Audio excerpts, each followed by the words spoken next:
The following program is meant for adult audiences only. If you are easily offended, you are choosing to be offended by continuing to watch. If jokes upset you, whether bad or good, you might end up crying.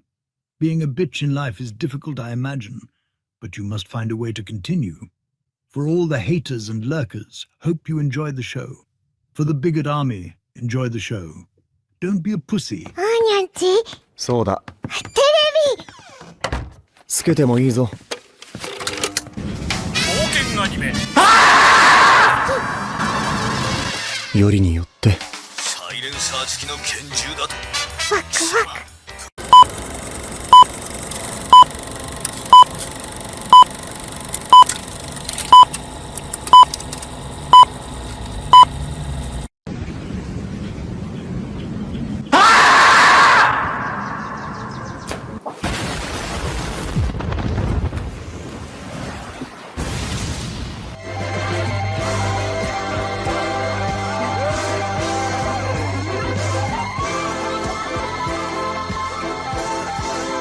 Here we go! Mucha lucha, mucha lucha. It's the way of life.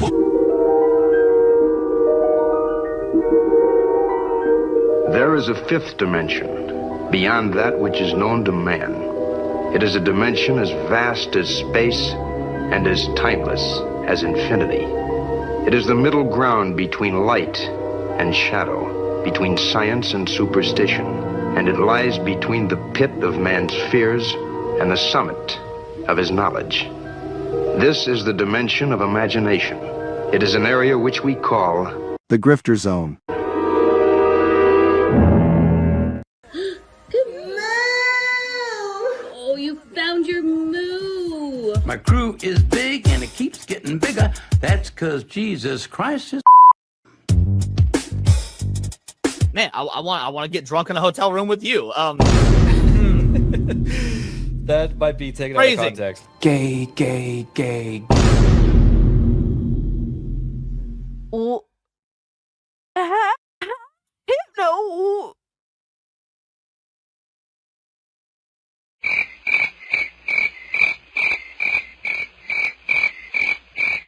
How is it my fault? What? The bracket gifted this and I'm immediately called an anti-Semite? Come on, dog. Bruh. What are these characters? Nazi furry? Hypno, why would you do this to me? Said, welcome to Goonergate. Protect your booty hole.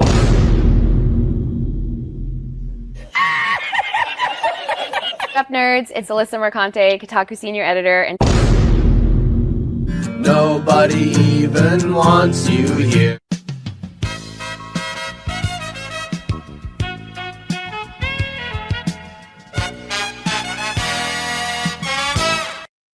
And I would take her to Chili's, maybe. You know, like, genuinely, I just want the best for her. Genuinely.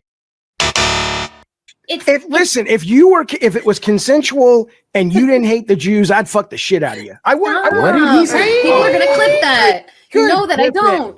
Clip it. I know you don't. Come on. But that's the thing. Why can't we have fun? Bruh. That's an interesting way of putting. That makes sense. He's jealous. Fuck yeah. Been knew I was that bitch. I didn't need a man to tell him to fuck. And Hypnotic again, member for 1 month. Thank you. Enjoy First Berserker. What's that black stuff between an elephant's toes? Slow natives. Wait. Wild. Yeah. On the other end of the spectrum. Yes. Okay. I'd say that goes out of dad into dark, but sure, yeah. Mm-hmm. Definitely dark.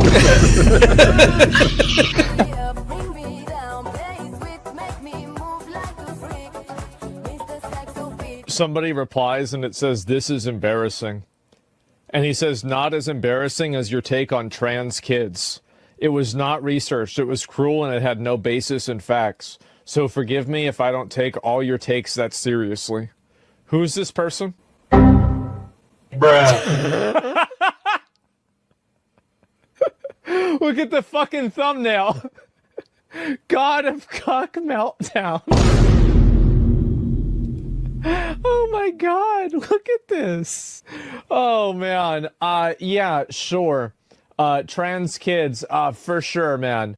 Right, but you're giving an opinion on an article with a headline that's inflammatory. So the fact that you're giving an opinion on what's on screen, Did I focus on the inflammatory nature of the headline? Well, can I assume that everything in this article you would agree with? You shouldn't assume. It makes an ass out of yourself and me. Okay, so that down his timeline, you're gonna see a lot of ass and titties. Okay, me on my Twitter timeline, you ain't gonna see none of that. As a matter of fact, like I can show you, I can scroll down my entire news feed on Twitter. Why would you ruin my point? I'm trying. God damn, why would you ruin it? I didn't do that. I don't know who this chick is. Why would you do that? I can't even edit it out. Ladies and gentlemen, we got him. Someone you love been canceled? Have you been the target of online harassment because of something you said or refused to be compelled to say by the mob? Did you mistakenly think you could be an individual, form your own opinions, and keep all of your phones? Titty Did your social freakers. credit score tanked because you had a conversation with, subscribe to, or follow someone who suffers from wrongthink? Have you been called a literal Nazi because you think taking care of one's physical health is important? Have you tried apologizing for your transgressions only to find out you actually poured gasoline on the they-them flames? Have you ever had a politically incorrect thought, or heaven forbid, made an off-color joke? Well, we here at the Office of the Cancelled are here for you. As a member of the club, we offer exclusive trading cards, black jackets, lapel pins, access to bomb shelters, as well as audio tracks from based artists that are sure to pump you up for a day at the range and get some of that much-needed two-way therapy. Remember, folks, you're only canceled if you let yourself be canceled, and every one of those collectivist NPCs can go fuck themselves. Eating the dogs, they're eating the cats. Eat the cat, eat the cat. I'll wait some time because the longer we wait, like the more realistic it'll be, you know, when he comes back to life. The touch of the black man in a woke story. The God hand shining down, shining upon thee. White man as you lay down. Cis white man and couple in background. Understand the power of a black man is a God hand. Pro-black Twitter! I breathe life into you. One touch is not enough from greatness. One touch from the black man. Watch me do it again. Kneel and be amazed at the touch of the black man. I bring life. I bring life. Pro-black Twitter hoes! That's right! That's right! Robocock, don't clip that, no! Bruh. Oh God, that's getting clipped. Hey, yo, what the fuck? Oh shit. I was doing so good tonight too. I'm tired of you! Drop it, retard. Robocock.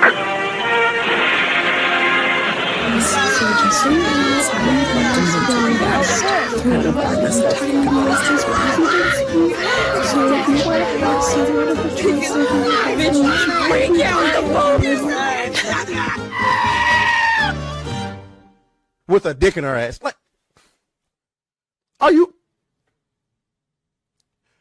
Oh yeah. Hey, yo, what the fuck? Stop it. Get some help.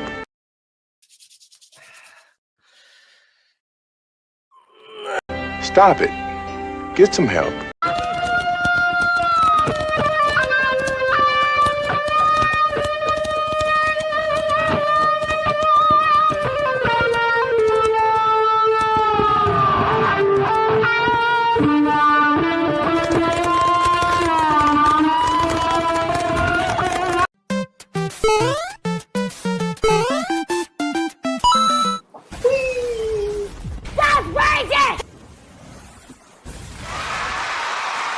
All right. Ladies and gentlemen, welcome to another episode of Hypnocast. That's right. We are live, boys. We are live. We are live. We are live. We are going to dive down the rabbit hole that is known as the internet. But before we do that, boys, you got to bring it in close. Bring it in close. Look at the chat.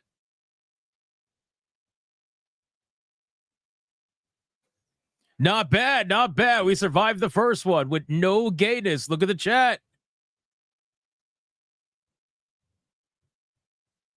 Fucking old man CAD, man. Seriously? Seriously? You need this many dick emojis at the beginning of the stream? Seriously? This is the problem when he's unsupervised. It's a massive problem. All right, anyway, listen very closely. If you're watching on YouTube, like the stream, you bastards. Like the stream.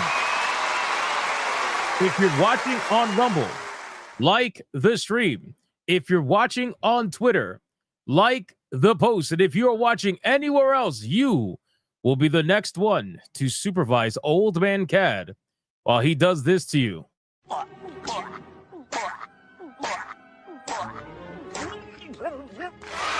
So like the stream, man. Figure it out.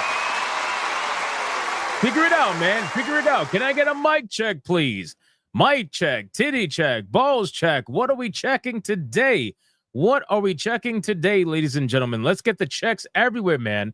The amount of information that's coming out about Ubisoft because of this whole, like, what is it, like investors thing, whatever, investors call or something like that. It's crazy, man. It's crazy. The document they gave out, the 400-page document. People are finding gold within that. But what else are we checking?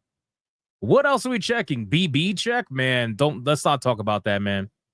Let's not talk about that, man, because I want to be playing Death Stranding right now. I do. I want to be playing Death Stranding.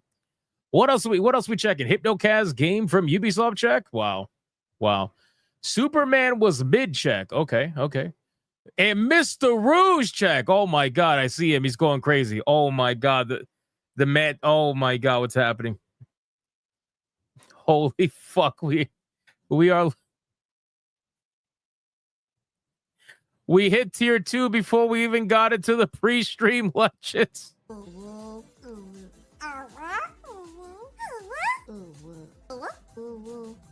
Holy shit.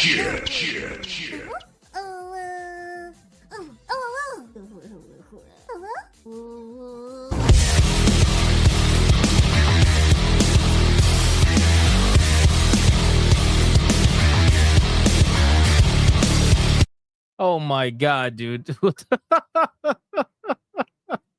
What the fuck is happening, bro? What?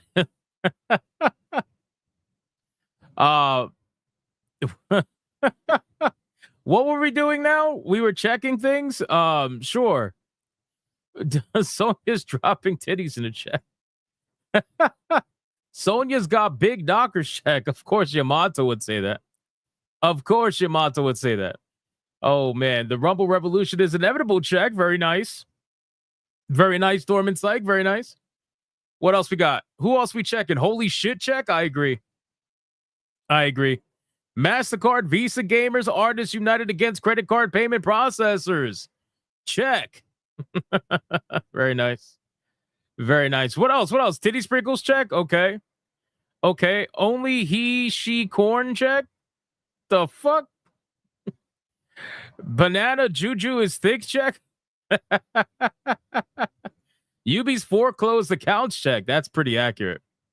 Thumbnails check? Hey, the thumbnails have been amazing lately. Let's not hate on them. Thank you.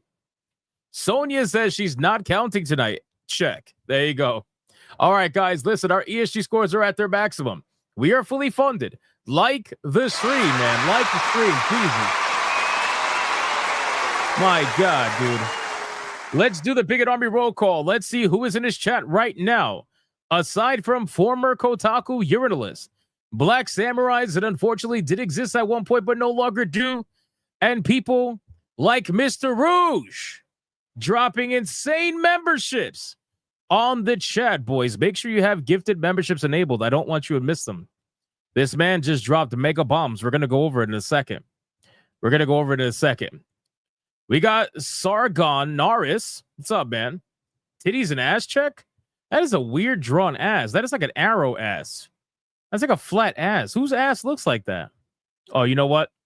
Never mind. I'm not even gonna bring it up. We got Lucky Boy, Sonia, Yamato 85. We got Scott Hot, Genetic Spore, 50 Shades of Gray Cucumber. Oh my god, dude. Scooby Pup says actually here.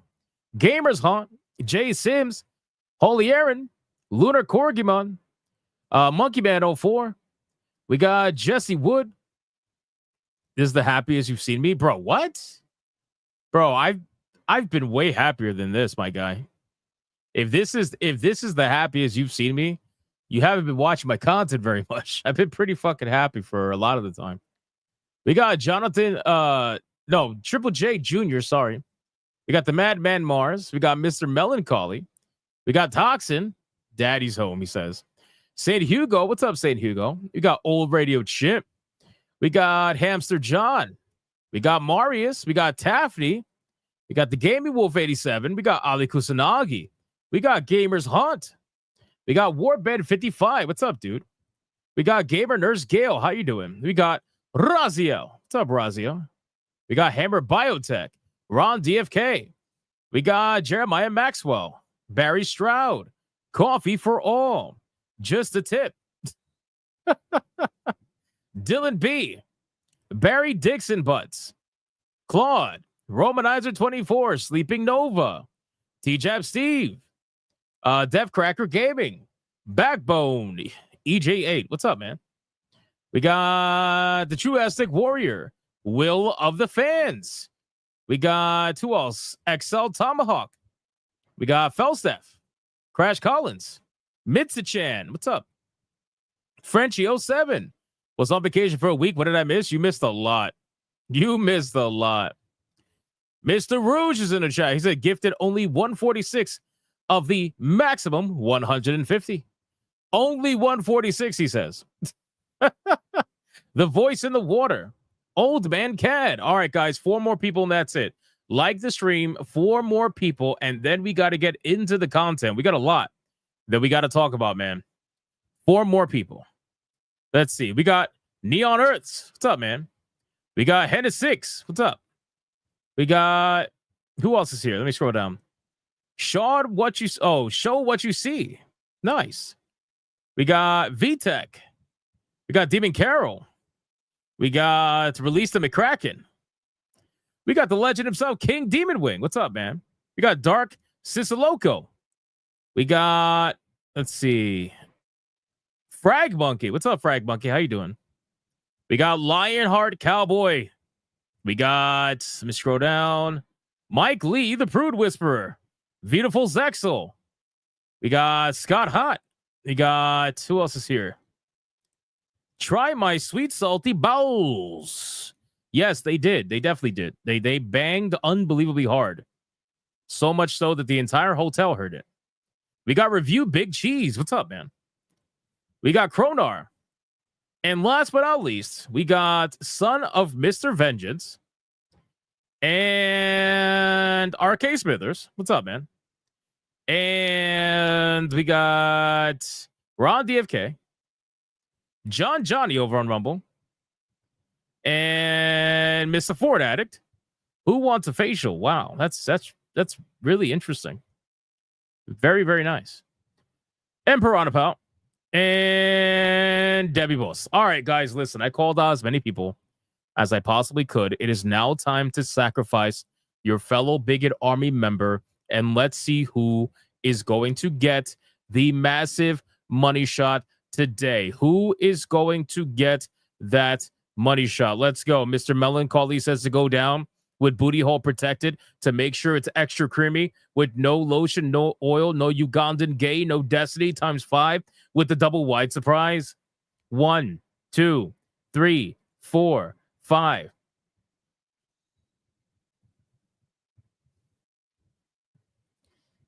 Already? Genetic Spore at Valerian. Shit. Turkey sandwich sounds good. Fresh turkey ? or processed stuff prepackaged. Why are we talking about turkey in the middle of the fucking money shot? Do you feel safe? Do you feel safe? This man's talking about a fucking turkey sandwich. Well, guess what? You're going to get some extra mayo now. Congratulations, Genetic Spore. You are the recipient of the money shot today.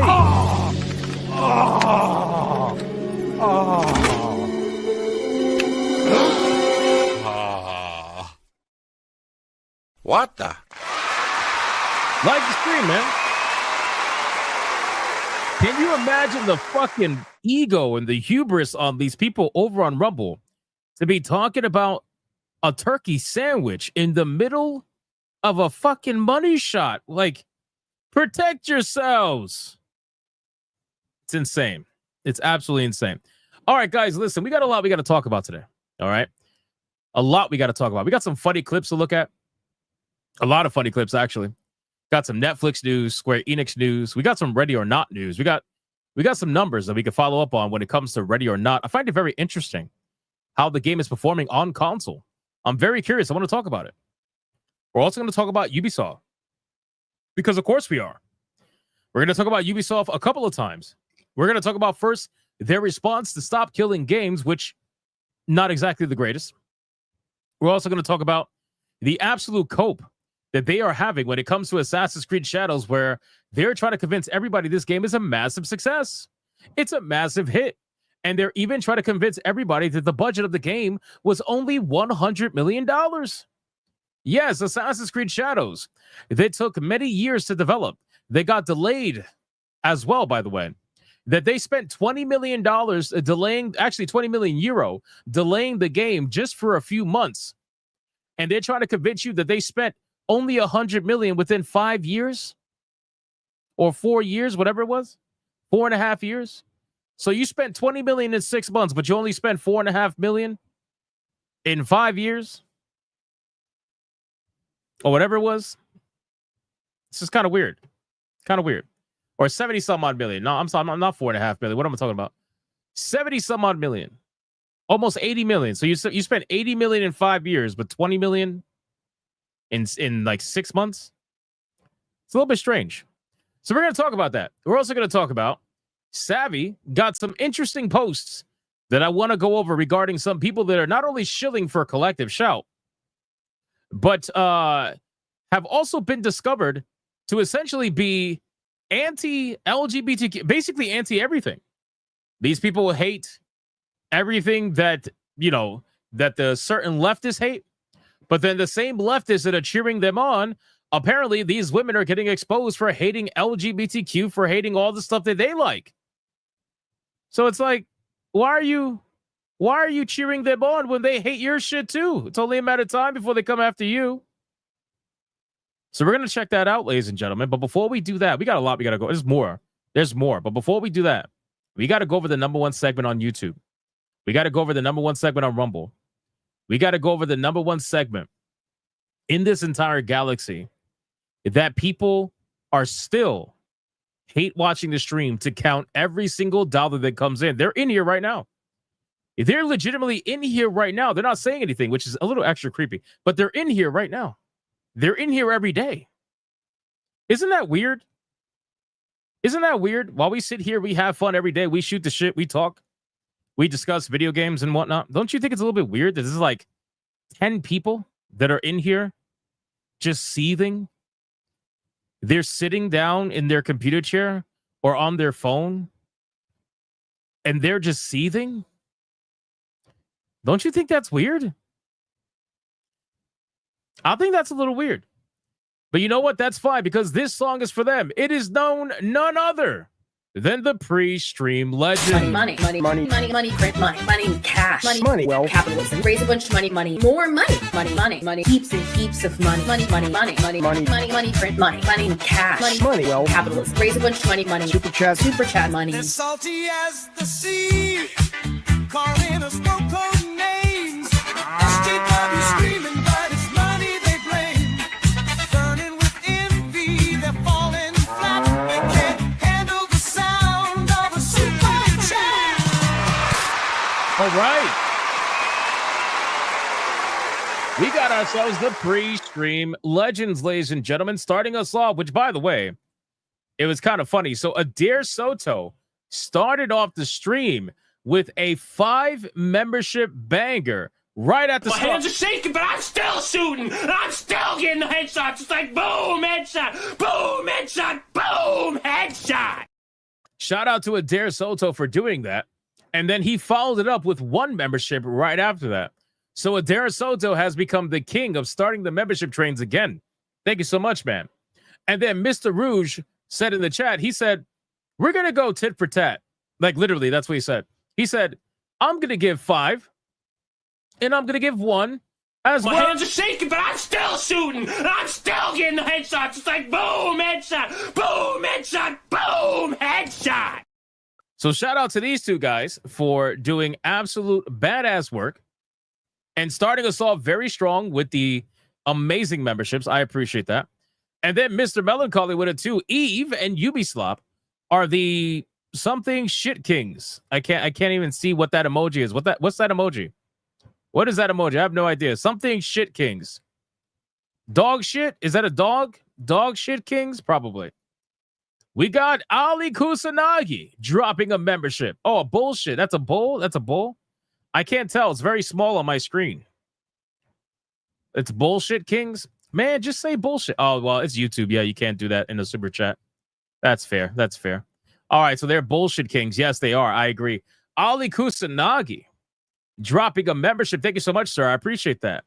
And then we got Gamer Nurse Gale. Shout out to Gamer Nurse Gale for it too. Remember, practice safe Zex. Use a Gundam. Oh.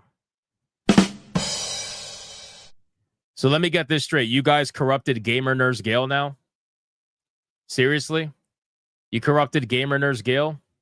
Wow. Mrs. Spanglish for a 199, 8 seconds of silence for Chester Bennington.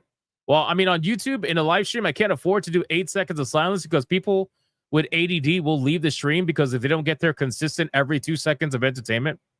But I will nuke the chat for Chester.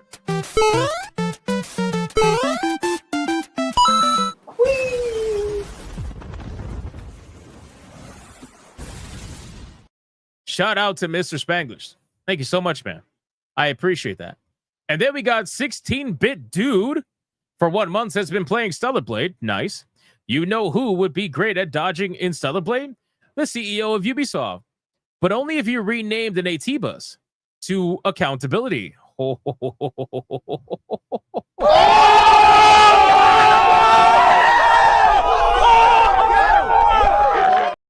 Damn. Damn, man. That is cold-blooded. I like it. I like it. Thank you for 1 month, man. I appreciate that. And then we got Will of the Fans for 125. Says, good to catch the show live again, man. I'm getting back to the grind at last. Griff. Ubi got some explaining to do. Hail, chat. Let's fucking go. Shout out to Will of the Fans, man. Glad to have you back, brother. It's always good having Will of the Fans in the chat. He's amazing. And then speaking of amazing, this fucking guy, man, I swear to God, this is why he has his own emoji. Mr. fucking Rouge dropped not 1, but 2 50 membership ultra bangers back to back. And then because he gifted a 5 and a 6 before, he couldn't do another 50. I'm sure he wanted to, but he couldn't because obviously there's a limit. So instead of saying, you know what, I'm okay with just 50 and 50, he's like, nope, here's a 20 and a 20 on top of that. This man dropped 146 memberships on the chat.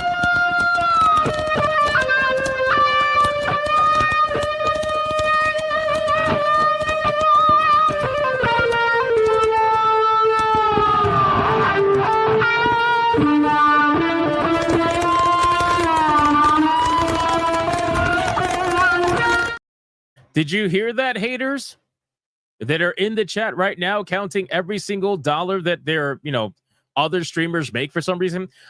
Did you hear that part? Let me repeat myself. Mr. Rouge just dropped onto the chat 146 membership.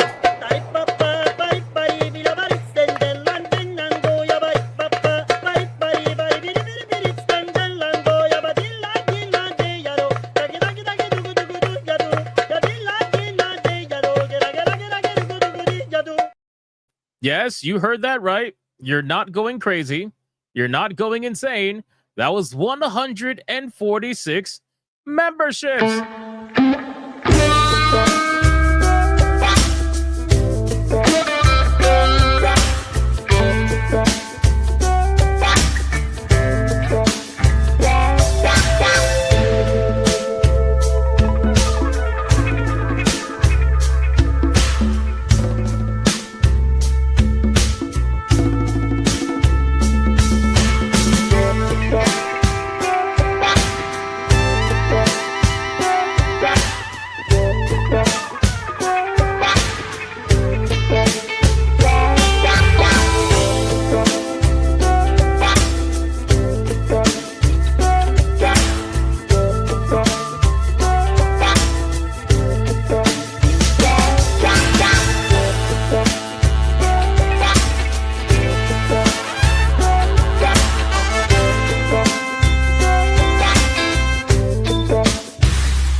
Thank you, Mr. Rouge.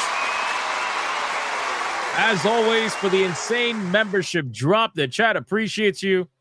And if you want a membership today, either from Mr. Rouge or for anybody else, Adair Soto, Ali Kusanagi, anybody that's gifted memberships, please make sure to say thank you if you have received a membership. Jason Altor for 16 months of legendary status. He says, I am at the shore again for a week relaxing and playing games without anyone around. Life is good as I play games and see booty shaking next door. Hashtag life is good. Very nice. Sounds like you're having a great time. That's awesome. Shout out to Jason Alator. Wait, what games are you playing? We got Nexus Nocturne for a 2. Shut up late. I didn't get a YouTube notification. Yeah, it seems like that's what's happening with this stream. The last few streams for like the last, I don't know, week and a half, they've been doing pretty good on notifying people. And then YouTube randomly would just be like, yep, not today, bro. Not today. Not happening today. So it's fine. It's okay. Listen, we stream every single day. If people don't know by now that I am the 9 p.m. slot in this sphere of YouTube, well then, I mean, it is what it is. The Nerdy Mechanic with the $30 banger. Look at Nerdy Mechanic. Shout out to Nerdy Mechanic. I got you.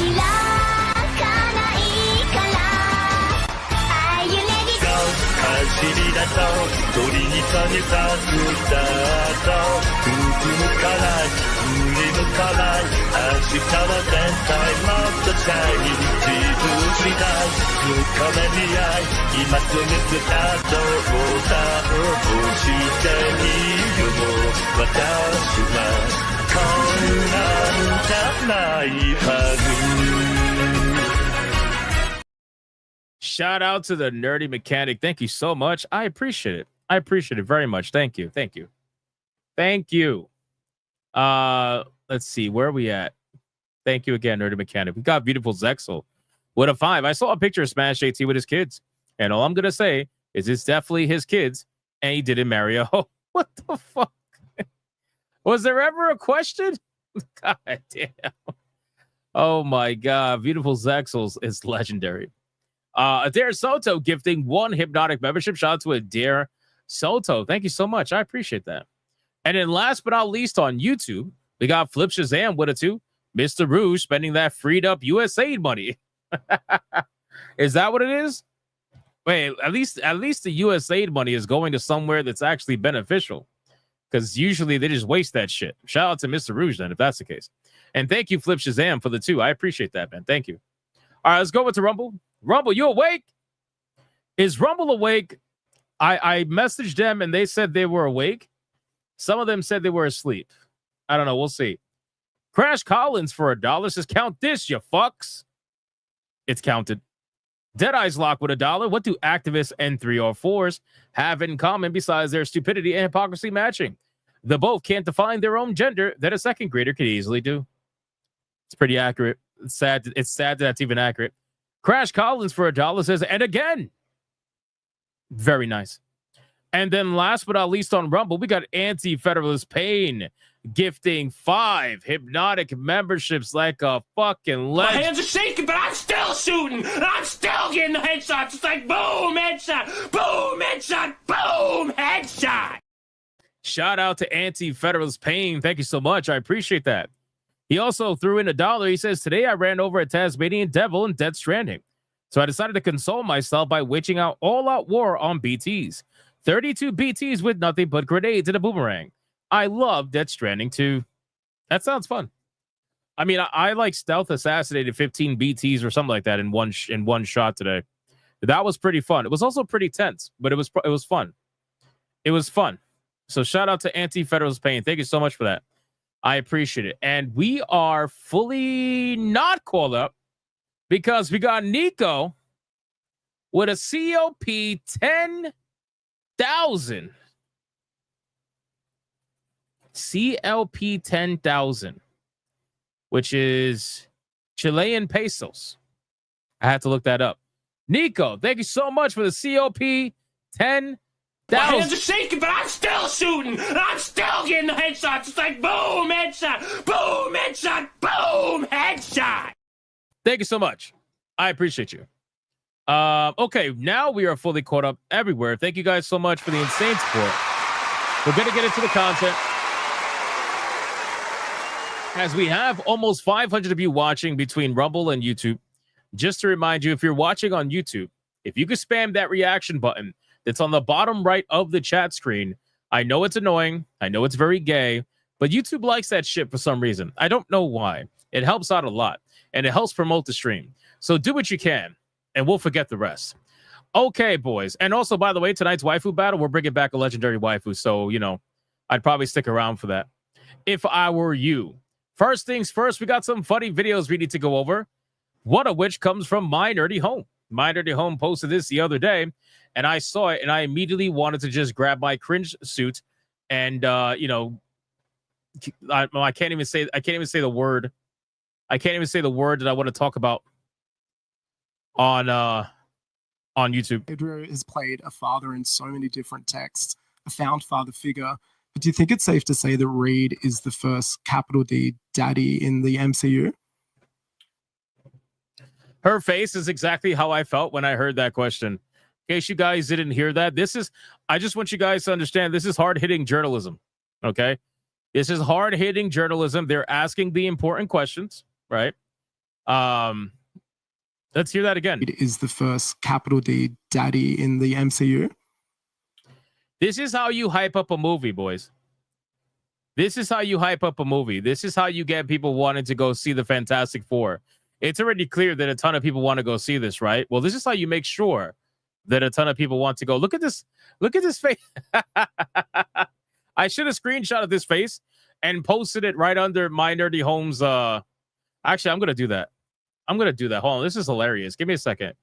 This is literal perfection. This face right here is the summary of everything that I literally feel when I hear these stupid fucking questions. Anyway.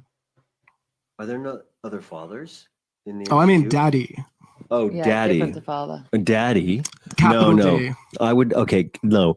The first capital D daddy in the MCU. No, I would say he's in a group of a capital D daddies.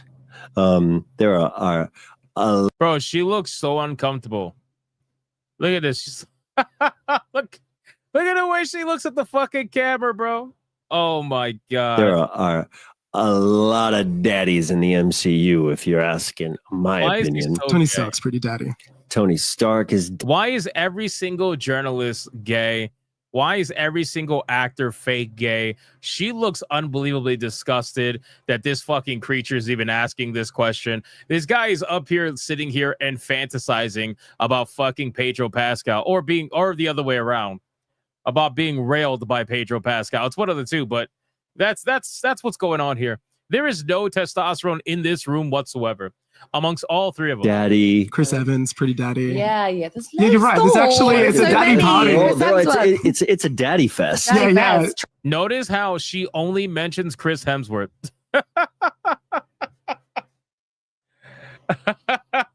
notice how the woman in the situation, when they're talking about daddy and testosterone and everything, she only mentions the one who's actually like muscular and is prototypical male. She's not mentioning any of these femboy fucking men. She's not mentioning any of them.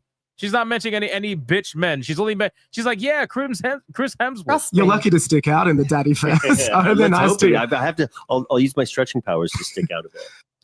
All right. Well, this interview was so fucking cringe. I had to share it with you guys. I'm sure most of you have already seen it, but it was pretty bad, and it makes me so glad. You know, every little bit, I always dip my toes back into like entertainment as a whole, movie and TV show news, just to see what's going on out there. And every time I dip my toes into it, and I realize, I'm like, wow, yeah, things are literally how I left them. Yeah, I'm glad I'm not doing that anymore very much. I just fucking skip it and move on, man. Skip it and move on. It is a fucking joke. But what I will do is hold on, let me post this really quick. What I will do is post the screenshot so that you guys, yep. This says it all. Posted. This disgusted face I should have as an emoji on the channel or something like that. I feel like that would be great. That would be great. All right, let's move on to the next topic. Let's move on. Oh, thank you. I appreciate that, Zero. I appreciate that. All right, funny clip number 2. We got lots and lots of Rossism. Everybody loves Rossism, right? Well, we got lots and lots of Rossism. I love Rossism, right? Rossism is great. We can just laugh at it all day. So I saw this clip get shared around. It went viral on social media. I don't know if it's new or if it's old. I have no idea. It's probably old, most likely. I can't really see the date of the magazines or anything like that. But this is going to be very, very. You guys are going to witness what racism looks like in America. It looks like this. Here we go.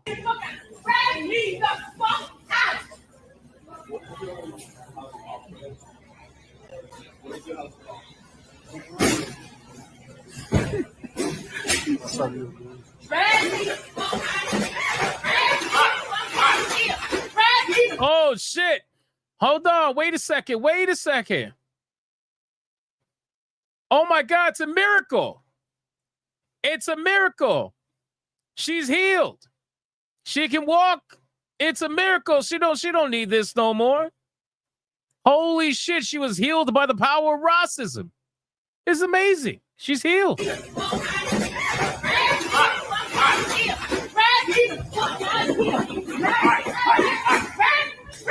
Oh, shit. Not only can she walk, the bitch can wrestle. Oh, shit. Wait a second. Hold on. Wow, racism heals a lot. She could suddenly walk. She could suddenly fucking tangle with a tall white guy. This is incredible. Oh, my God. The healing powers. I'm impressed.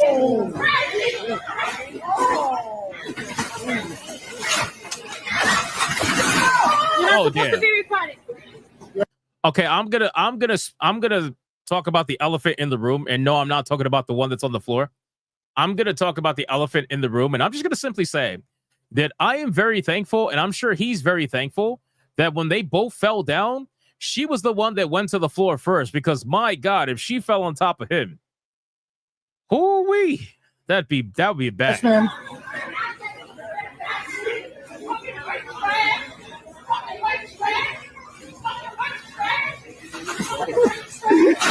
She's literally screaming fucking white trash while this is happening.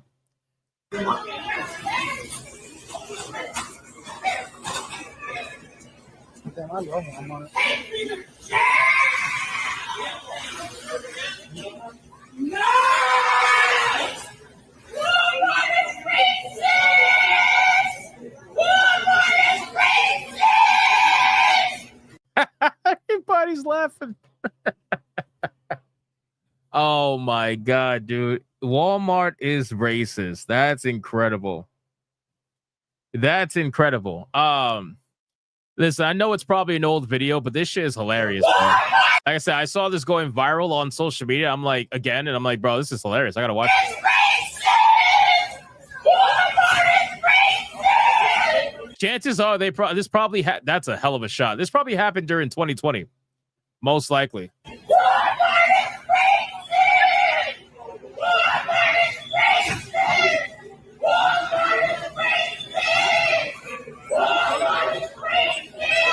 Listen, never let a good meme video go out of age. I don't care how old this shit is. It's hilarious.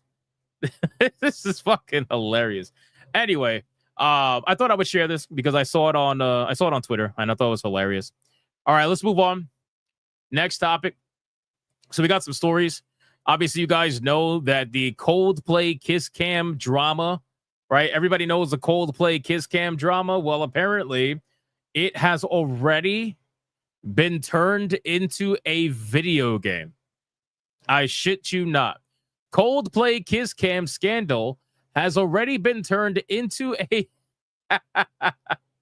literal fucking video game. That is insane.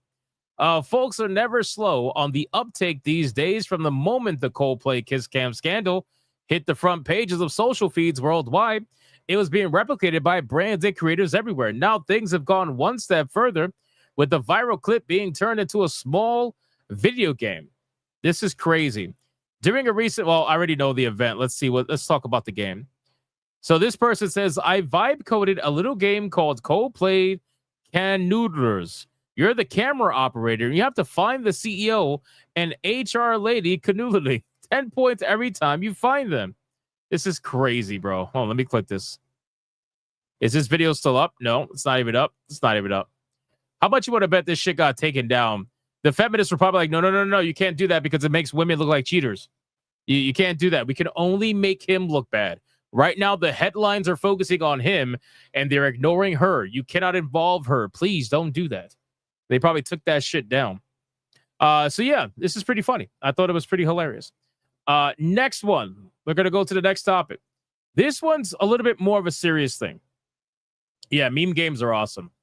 This one's more of a serious thing. Now, I don't know of anybody that utilizes Netflix for any kind of gaming whatsoever. I know that Netflix has gaming. Like, I feel like everybody knows that. If you have Netflix, you would see it on the app. Netflix obviously has gaming, but I don't know of anybody that actually utilizes Netflix for gaming. I feel like it's the joke of the gaming industry whenever people think of different platforms for gaming.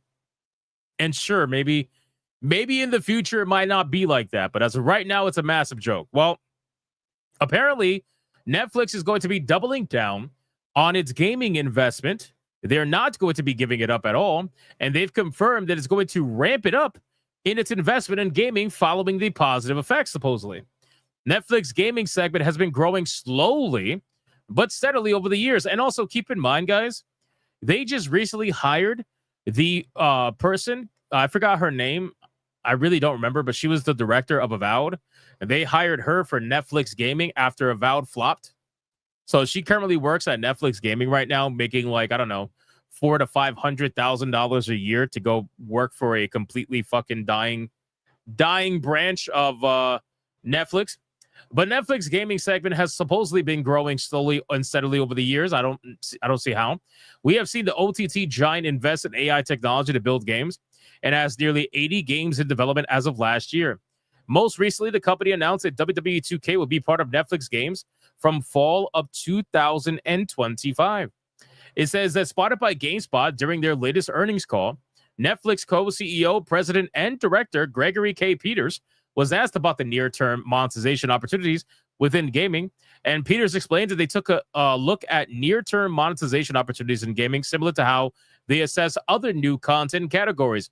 Peters also explained that adding more value to their offerings helps increase user acquisition, retention, and willingness to pay. Hence, it drives all the sort of core fundamentals of their business. And then Peters adds that they will ramp up the investment for Netflix gaming, and that is quite small compared to their overall content investment. Well, again, that's because who the fuck uses Netflix for gaming? I don't know of anybody that uses Netflix for gaming. What's up, Zax? How you doing, bro? I don't know of anybody that uses Netflix for gaming. I feel like Oh, it was Carrie Patel. There you go. Thank you, Henny. Carrie Patel. Carrie Patel is the one that got hired from Avowed to go work at Netflix Gaming.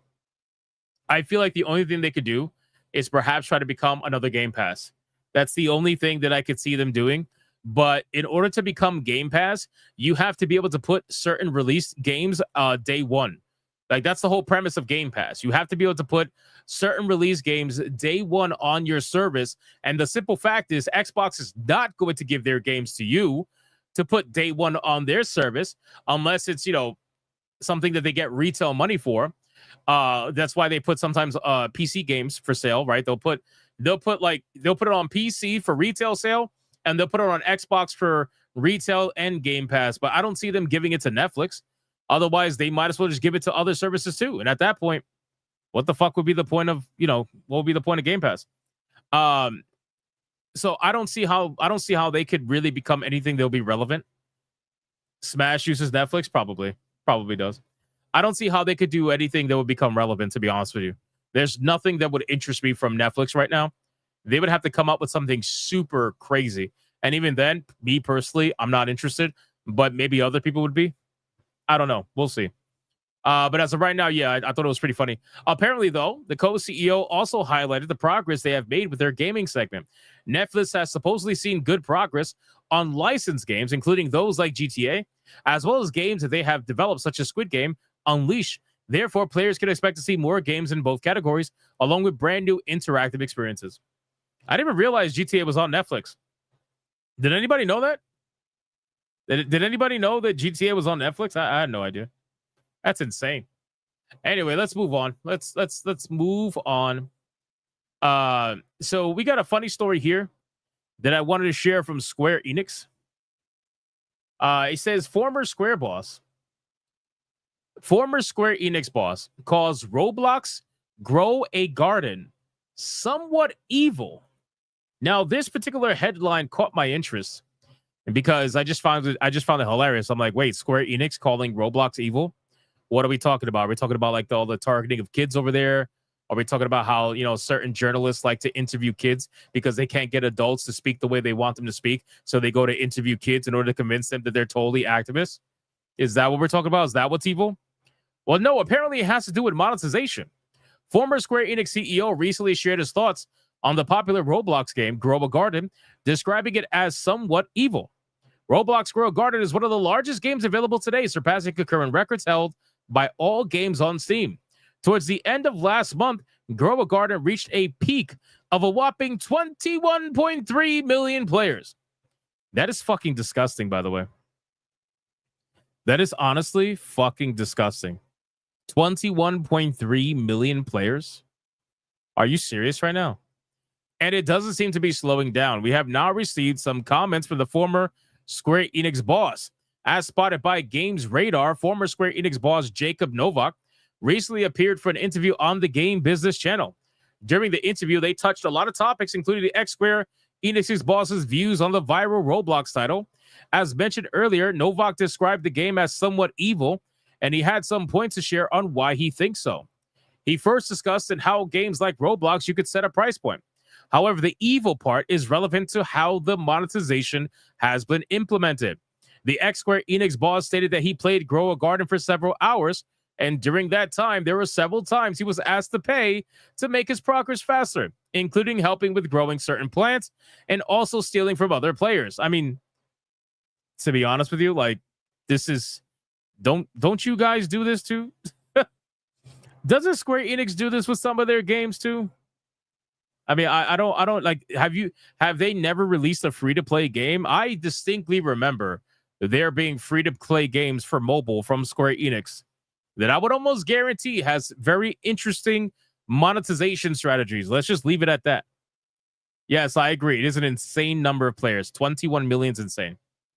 The former Square Enix head explained that this type of monetization is very similar to how mobile games work, which, by the way, Square has released mobile games with suspicious monetization.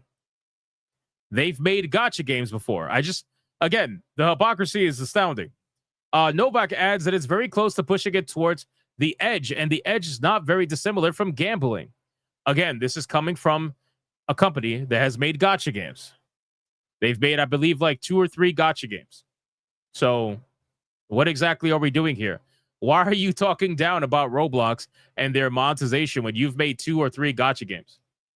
I'm pretty sure they've also made a Battle Royale. Didn't they make a Final Fantasy Battle Royale game that flopped tremendously on mobile? I'm sure that thing wasn't free from monetization. I'm sure they had plenty of monetization on there. So it just makes you it makes you wonder. It makes you wonder. All right, let's continue. We got another quick story. We got Ready or Not. This one is interesting, boys.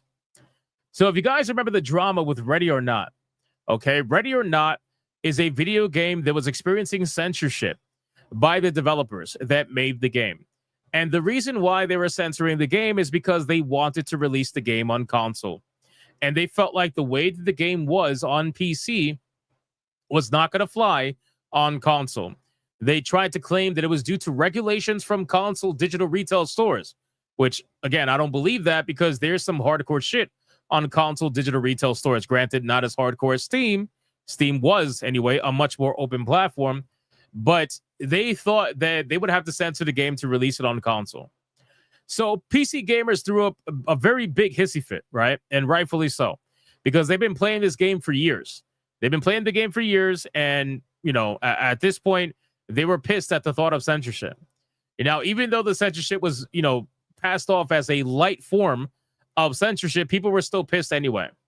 Well, apparently now we have some numbers, and according to this game, according to the developers of this game, Ready or Not has sold over 1 million units on console in under just 4 days. Now, keep in mind, this game has sold millions of copies on PC, millions over the last few years that it's been out. But it sold over 1 million units on console in under 4 days. So the reason why I'm talking about this is because this is going to justify the censorship. Unfortunately, it looks like the players who were trying to fight against the developers over at Ready or Not, it looks like they're going to lose this battle.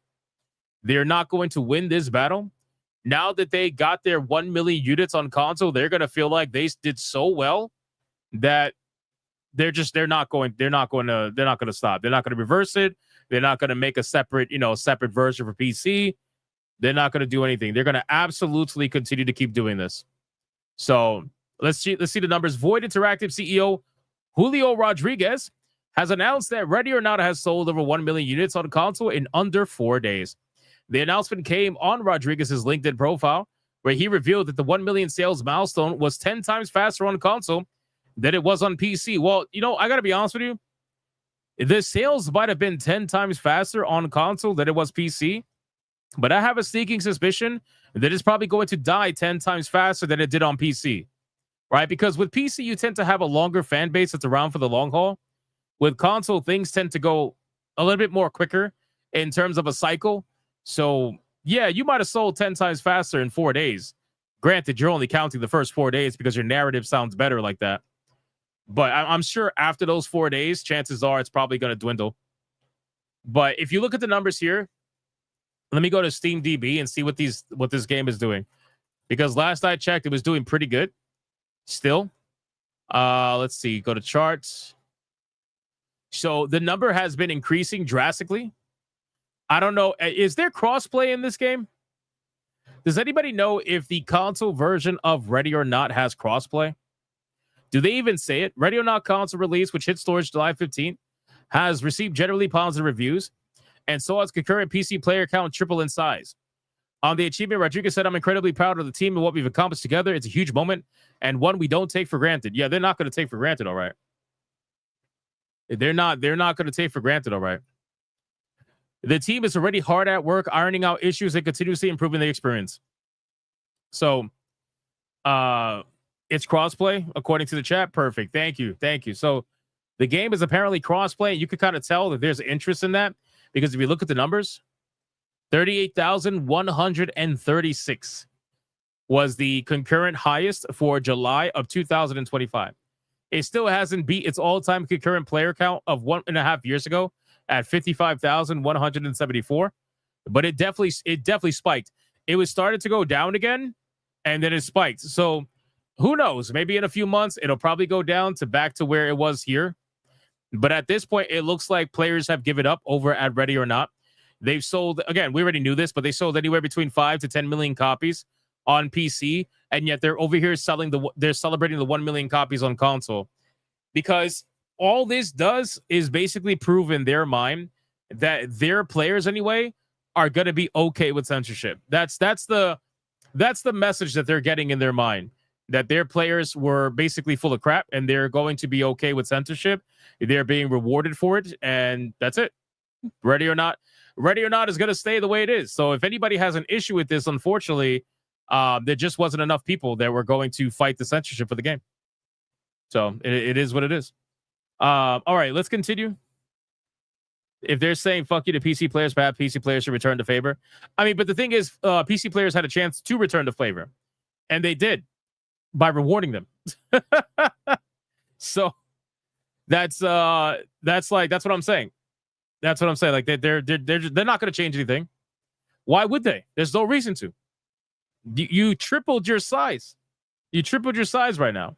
Now, if this number were to drop to say like 2,000 or less, then perhaps, maybe that'll be something different, but I doubt it. I think it's gonna taper off. It's gonna taper off somewhere around here, 10,000, 12,000. That's what's gonna happen.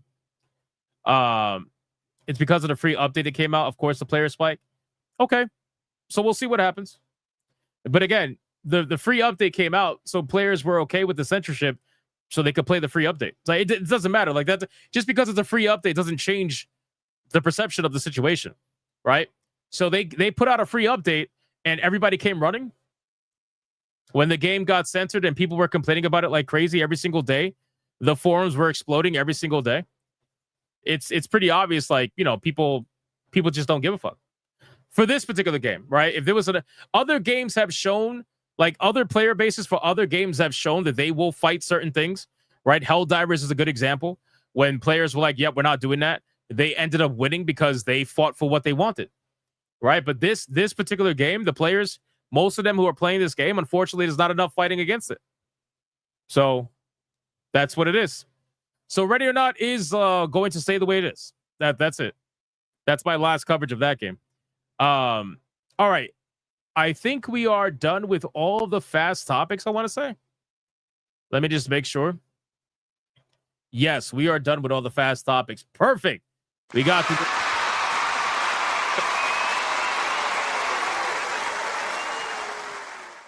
super chats, and then we're going to get into the first main topic of the evening, which I think I'll make it. About the feminists. I want to start off with something fun. Will the fans for a 50? Capital D Daddy, I am gonna be sick. What the fuck, media? Well, I mean, to be fair, Will the fans, I mean, consider how many kids you have. You are definitely, I think the chat would consider you a capital D Daddy. I think so chat, the next time you watch a Will of the Fans stream, I think you need to reference Will the Fans for the entirety of the stream as capital D Will. I think that's what we have to do. Mr. Melancholy for 1 month. If that was a woman, I thought that was a hippopotamus. Facts. It was. Will the fans with a 50? When I'm king, these journals are off to the mines. They definitely will be. They definitely will be. Although I think they probably would join the 41% at that point, because any kind of labor, I'm sure they're going to lose their mind over it. They're like, oh, stop oppressing me. Stop oppressing me. We got, let's see. Denai's lock for $1 on Rumble. He says nurturing, compassionate accountability equals traditional wives, lack of birth control, no accountability, abortion, and little sprinkle gives you divorced, ready to go. Fair enough. Accurate. All right, let's get into, look at this fucking guy, bro. Toxin with a 199 says, I'm capital B bricked. Are you serious?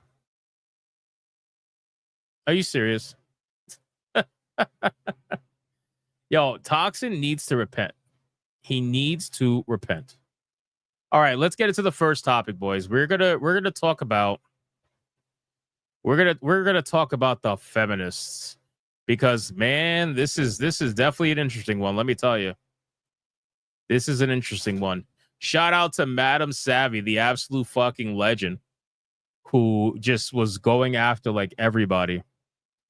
She even made Booty Adams delete his tweet. We're gonna talk about it. It's great. It is so good. It is disgustingly good. All right, ladies and gentlemen. So we're going to be talking about Collective Shout again. And the reason why we're talking about Collective Shout is because there has been even more information that has come to light because Madam Savvy has been doing an amazing job compiling a bunch of tweets together and basically showing the hypocrisy of not only this group, but the people that are following this group. You know, there has been a certain group of people that have been cheering on these feminists and saying they're doing a fantastic job. Some of them even wanted these feminists to show up on their podcast. Keep in mind, almost all of the people cheering on the feminists are basically hardcore leftists in the gaming industry that have been known to destroy gaming overall, or at least not have gaming in their best of favor, right? In their best, like they don't have the best of gaming in their hearts. So Savvy ends up calling out Booty Adams. And if you guys don't know who Booty Adams is, he is the creator of the Spawn on Me podcast. It's a very popular podcast. They get a lot of people to watch their stream. About four really big people watch their stream. And they were inviting Collective Shout to join their stream. Little did they know, though, that Collective Shout actually hates LGBTQ people and everything that they stand for. So we're going to cover all of that in today's video, starting off first with Booty Adams' post right here. So we got Savvy, and she says, Adams, who famously believes that there is context that makes the phrase, and I quote, abort all Jews okay, despite being a DEI lover, cheers on Collective Shout and wants to grift, having them on his podcast. Collective Shout wanted to ban Detroit Become Human, which Adams seemed to really enjoy. If he gets them to go on, maybe he can ask them about that. Collective Shout also wants to ban Grand Theft Auto, which he also seems to enjoy. So perhaps he could dabble in some attempted journalism and maybe ask about that as well. And then she says, oh, who are we kidding? He just wants to feel relevant. Now, I show these pictures online, and when you look at these pictures, this is him literally asking Collective Shout, praising them, saying, well done, bravo. He says, catching up on the news from this week, and major props to Collective Shout. Would love to have someone from the team to come on our podcast to talk about the campaign. So he is praising them. He is cheering them on for censorship because this is what these psychopaths want. And they truly believe that they can stop the feminists once it starts to go their way. They're okay with the feminists so long as they feel like they're on the same side. But the moment things will shift, and they will, he thinks he could probably stop them, so he's using them as useful idiots. But little did he know that they have openly hated LGBTQ community, which, again, we're going to talk about. So here you got Booty Adams shilling for Detroit Become Human on the left, saying this is one of the greatest games ever, basically, and that it's his most wanted interview for the year that it came out. And then on the right over here, you have Collective Shout in the same year advocating for taking down Detroit Become Human. And again, this is the person who wants Collective Shout on his platform. You also have Booty Adams praising Grand Theft Auto, saying GTA 6 looks really good. And then on the right side, you have a bunch of articles from the website of Collective Shout talking about how they successfully removed Grand Theft Auto from multiple different retailers in Australia. So obviously there's a bit of hypocrisy here. Now, when Madam Savvy called this out, Booty Adams probably didn't really say much, to be honest with you. But here's the thing. Booty Adams ended up deleting the post. As you can see here, Savvy says he quietly deleted the tweet. Maybe there is hope for him yet. I doubt it. I absolutely doubt that. But she says, but I think that's hilarious. Now, you're probably asking, why did he delete the tweet? What could be the reason? Well, I'm going to think about what the reason could be. I'm not going to assume, but I'm going to give you my opinion as to what I think it is. It has to do with this, right? So Booty Adams probably saw this post from Savvy, and this is an absolutely destructive post by Savvy. Great job. She says, we're not done. It's been a joy going through 7 books and finding others who have already declared Collective Shout's founder, Melinda, a crackpot of insanity. Turns out she is actually anti-LGBTQ and anti-expression. admonishing sexual reassignment surgery as a byproduct of the porn industry, as well as being anti-vax and making wild claims while porn promotes the pharma industry. So Savvy has discovered that the woman that's behind Collective Shout is anti-free expression and anti-LGBTQ and anti-vax. So what do you think is going to happen when a certain Booty Adams, who wanted Collective Shout on his podcast because he's a fucking moron, what do you think is going to happen when he finds out that they are all those things? Well, he's going to delete the tweet, right? Like that. That's what it is, right? Oh, but it gets better. It gets better. So regardless of how you personally feel about the subject, we know that the people currently defending and eyeing to have on their podcast care very deeply about all those things mentioned. And the fact that leftists in the space are defending an anti-abortion, anti-LGBTQ, anti-free expression, and anti-women's choice group is amazing. That is incredible. Savvy, this has to be one of the most glorious takedowns I have seen you do by far. She says, for anyone on the right defending it, you dummies experienced debanking from 2019 to 2023. What the hell do you think this will lead to? I agree. So let's look at this post right here. This is from something called ScarletWoman.com by Melinda Tankard. Again, same person, and another person by the name of Abigail Bray. I don't know who that is.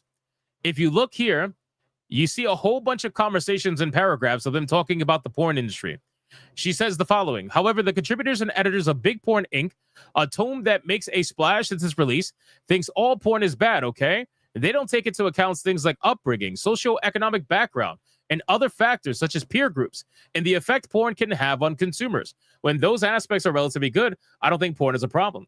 But it's not just consensual, enthusiastic porn the book focuses on. Take the chapters on sex with animals, child stuff, and degradation, slave farm, and the crack of an infant's what the oh my god, I'm not reading that. I am not reading that.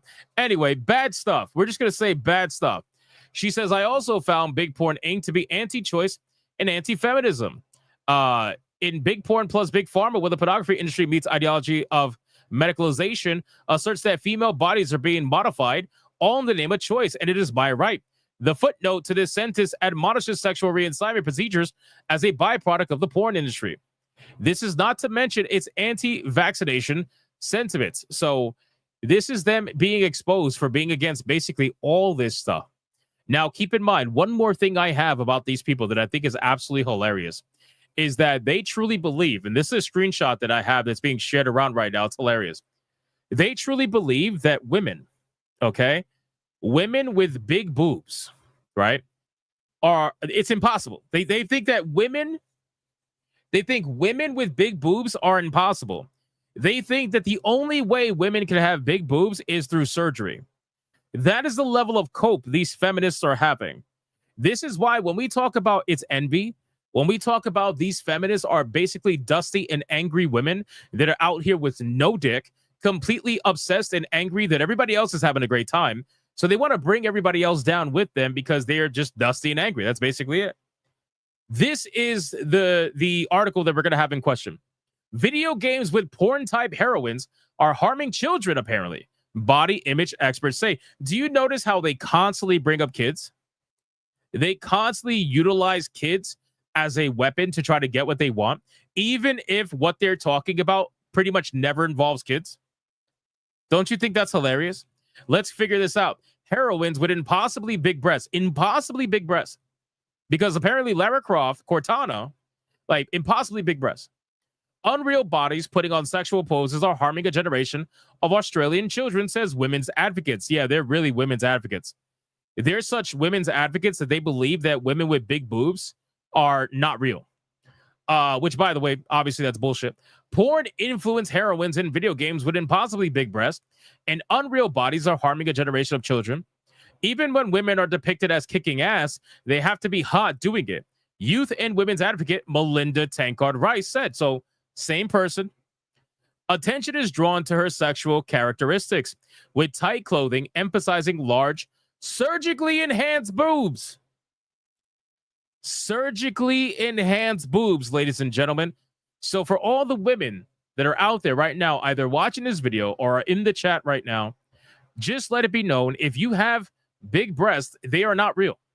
I know you felt them this morning, and I know they felt real, but they're not real.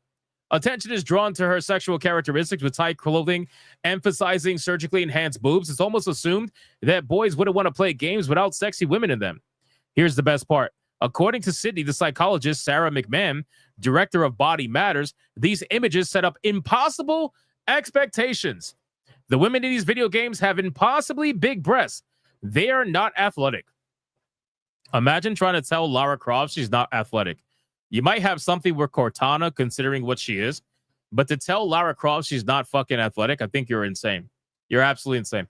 But anyway, so what does this sound like? This sounds like maximum levels of cope from ugly women that get no dick, that are extremely dusty and angry at their lives, and they can't get over it. So they got to blame and look at every other woman that happens to have whatever they're looking for because they're envious, right? A lot of this comes from envy.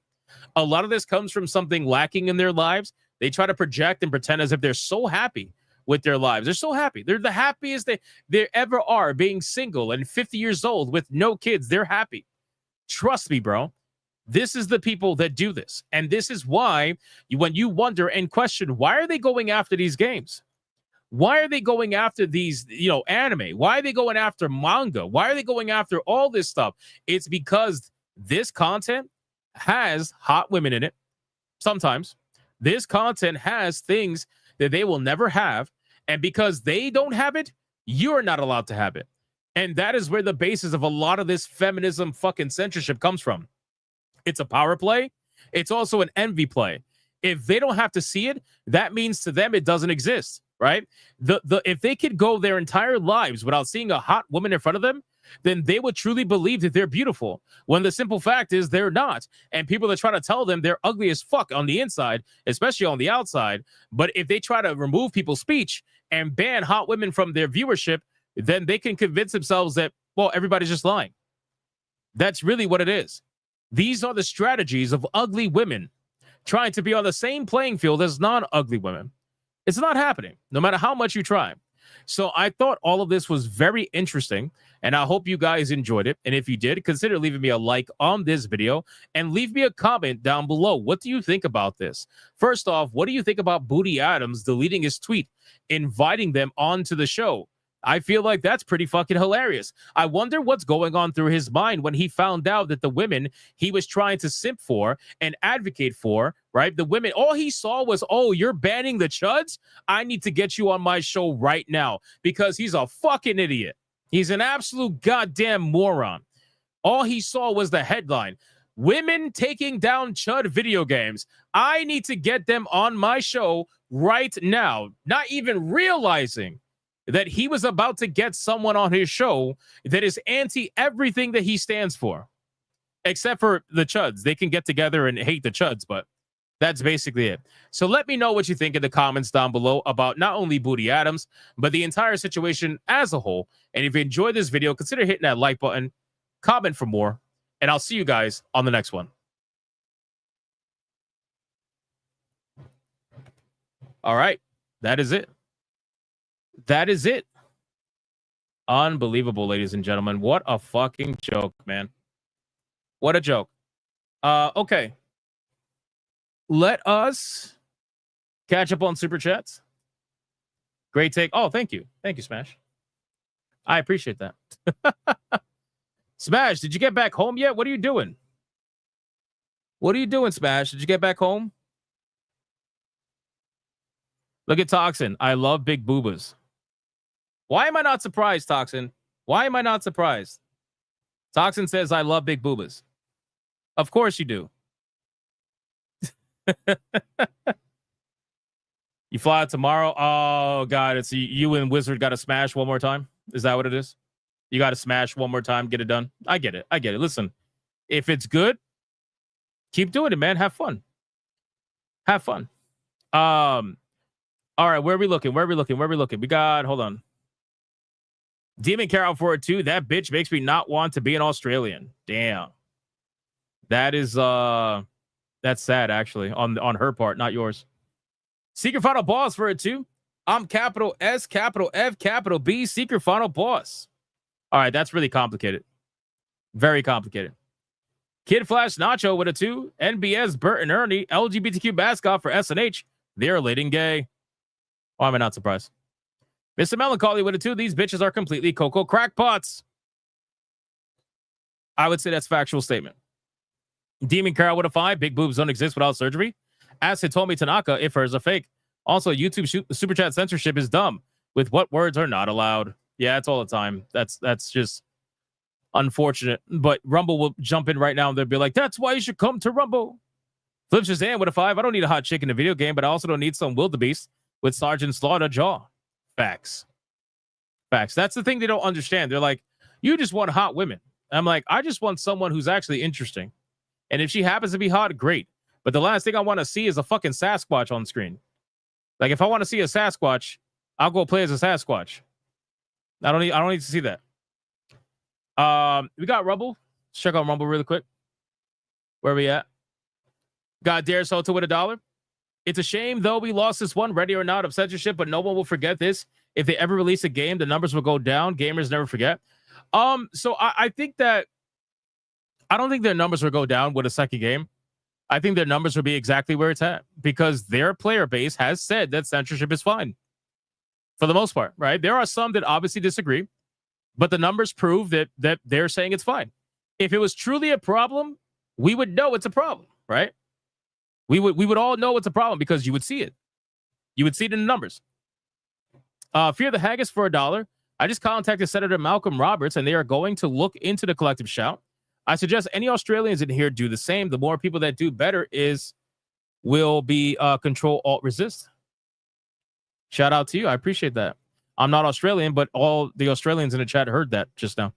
Adam Chipman for $1. Australia Fugly Association of Bitches. That's crazy. It's crazy.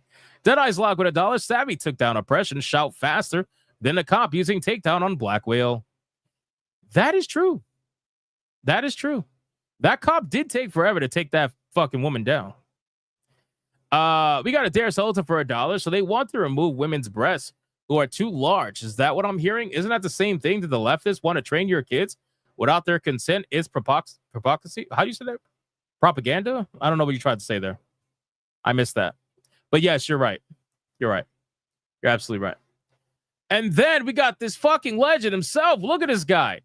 Hornstar dropping a 5 membership. My hands are shaking, but I'm still shooting. I'm still getting the headshots. It's like boom, headshot, boom, headshot, boom, headshot. Shout out to Hornstar. Thank you so much for that 5 membership banger. You fucking legend, man. Thank you so much. I appreciate that. Guys, continue to like the stream, spam reactions. The over almost 600 of you between YouTube and Rumble. Thank you so much for watching the stream. We got 2 more topics we got to cover, 2 more main topics. And they're going to be good ones, boys. So strap in. Strap in. Oh, I'm sorry. I forgot to put my ears on. But it's too late. We got to get to the next topic, but that's fine. I'll have them on in the meantime. All right, we got some cope. Maximum levels of cope. This is another one I'm excited for. I'm sure you guys are going to be excited for this one. It's going to be a lot of fun. It's going to be a lot of fun, man. Oh, man.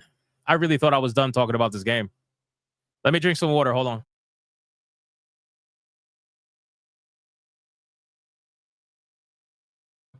I really genuinely believe that I was done playing this game. Not playing this game. I'm sorry, talking about this game. I uninstalled this game a long time ago. After I beat it. This fucking game again, bro. So the reason why we're talking about this game again, you need to repent. Stop it. Get some help. Get some help. Stop it. Get some help. Get some help. I know the ears are on. I haven't started yet. Well, I took the ears off, but I know when to take them off. Don't worry. I got this, boys. I got this. The reason why we're talking about this again is because obviously the investor stuff came out recently where there's like a 400-page document from Ubisoft and people have been combing it for information. And some of the information has been so fucking ridiculous. Like legitimately ridiculous. And now apparently we have confirmation.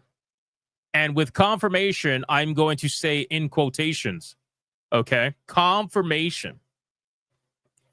We got confirmation of how much it supposedly cost Assassin's Creed Shadows to make, which we are going to talk about right now.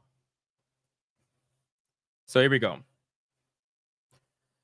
So if you guys have not heard yet, we have finally confirmation on how much it costs Ubisoft to make Assassin's Creed Shadows. And we have heard a lot of different numbers throughout the months leading up and after release of Assassin's Creed Shadows. The number was well over $100 million. Some numbers were over $200 to $300 million, especially considering what some of the previous Assassin's Creed games have cost, and also given the fact that Assassin's Creed Shadows has a credit reel of almost 3,000 developers, or 3,000 people in general, that had touched that game at some point in time and got credited on the actual credit roll. So you're thinking to yourself, well, how much could this game actually cost? Well, we now know the answer, and the answer is complete bullshit, just so you guys are aware. So Assassin's Creed Shadows production budget has been confirmed by Eve, the CEO, to exceed $116 million in the midst of a year that saw massive financial losses for the publisher Ubisoft. That announced figure is still less than the annual net losses reported by the company. And while the number may seem large, Assassin's Creed Shadows is likely to prove a financial boon for Ubisoft in the long run. Now, I want you to keep in mind, every single journalist outlet has been shilling for Shadows because they don't want to announce that this game was a failure. Not a single one of them want to announce this game was a failure. And all of their evidence to the contrary is literally zero. Their evidence means nothing. Their numbers mean nothing. You want to know why? Because they have no numbers. They literally have zero numbers available to them aside from players engaged. There is nothing else that we have seen that will tell you how many copies sold this game actually had, especially at the full price. Nobody would be able to tell you. Circana won't tell you. They'll tell you nothing. Ubisoft won't tell you. The journalists won't tell you. But the journalists will reference Circana, the same company that won't tell you. And they'll just be like, well, it's number 2 on the list of top seller in the United States. How? How is it beating out all these games that have millions of copies sold confirmed, and we don't know a single number that Shadows has, but Circana totally goes, trust me, bro, it's number 2 in the entire United States. But anyway, let's talk about it. So that $116 million comes from the 100 million euro or whatever it is that the number actually is. So they're just doing basically the conversion, the currency conversion for that number. The success of Feudal Japanese chapter in the storied action adventure franchise has been well documented. Oh, gee, how well documented is the success of Assassin's Creed Shadows? Let's see what the hardcore evidence is from Game Grant. Let's see. So Assassin's Creed Shadows launch day sales announced by the company nearly 2 months after the game's March 20th release date. What sales? What was announced? What numbers were announced? You start off the sentence with launch day sales, and then you follow up the sentence with didn't give a specific number. Are you fucking kidding me? Are you kidding me? Are you serious? Like, this is the level of hardcore journalism. So you're saying that oh my God. Anyway, let's just move on. Didn't give a specific number. That is very important. But noted that it was the second biggest launch day ever in the franchise history, falling behind only 2020's Assassin's Creed Valhalla, which, by the way, Assassin's Creed Valhalla has been known to be a big seller, the biggest one in Assassin's Creed history. So now you mean to tell me that Assassin's Creed Shadows is number 2 for a long period of time, longer than Valhalla ever was on any list, and yet somehow it sold less than Valhalla? But then you want to convince people that it sold immensely? What the fuck are we doing? A separate third-party analysis, and here's what they always reference, right? Circana. Circana is a third-party retail tracking service, right? They don't tell you the numbers for Shadows. They tell you the numbers for everything else. They don't tell you the numbers for Shadows. Why don't they tell you the numbers for Shadows? Gee, I wonder why, right? Because Ubisoft doesn't even want to do that. Apparently, it's against their policy. It's against their policy to give an exact number on budget, and it's against their policy to talk about sales figures. So basically, it's against their policy to be transparent. They don't want to tell you that, but that's basically what it translates to. A separate third-party, Circana, found the game to be the second best-selling title in the first quarter of 2025, trailing only Monster Hunter Wilds. So this was apparently the number 2 best-selling game in the United States of America, right behind Monster Hunter Wilds that sold millions of copies. Are you kidding me right now? So what happened to all the other games that sold millions of copies in a time frame? There was indie games that sold millions upon millions of copies in the time frame. What about Schedule 1? What about any of those games, right? Well, they're going to say, oh, well, maybe it didn't, we're only counting AAA. We're only counting XYZ there. We're only counting games that have physical retail copies. Whatever excuse they have to give you to ensure that Assassin's Creed is number 2 on some list, that's what they're going to do. But at a recent Ubisoft shareholder meeting concerning an Assassin's Creed Shadows, CEO Eve reportedly confirmed that the game costs, and here's the wording you need to pay attention to.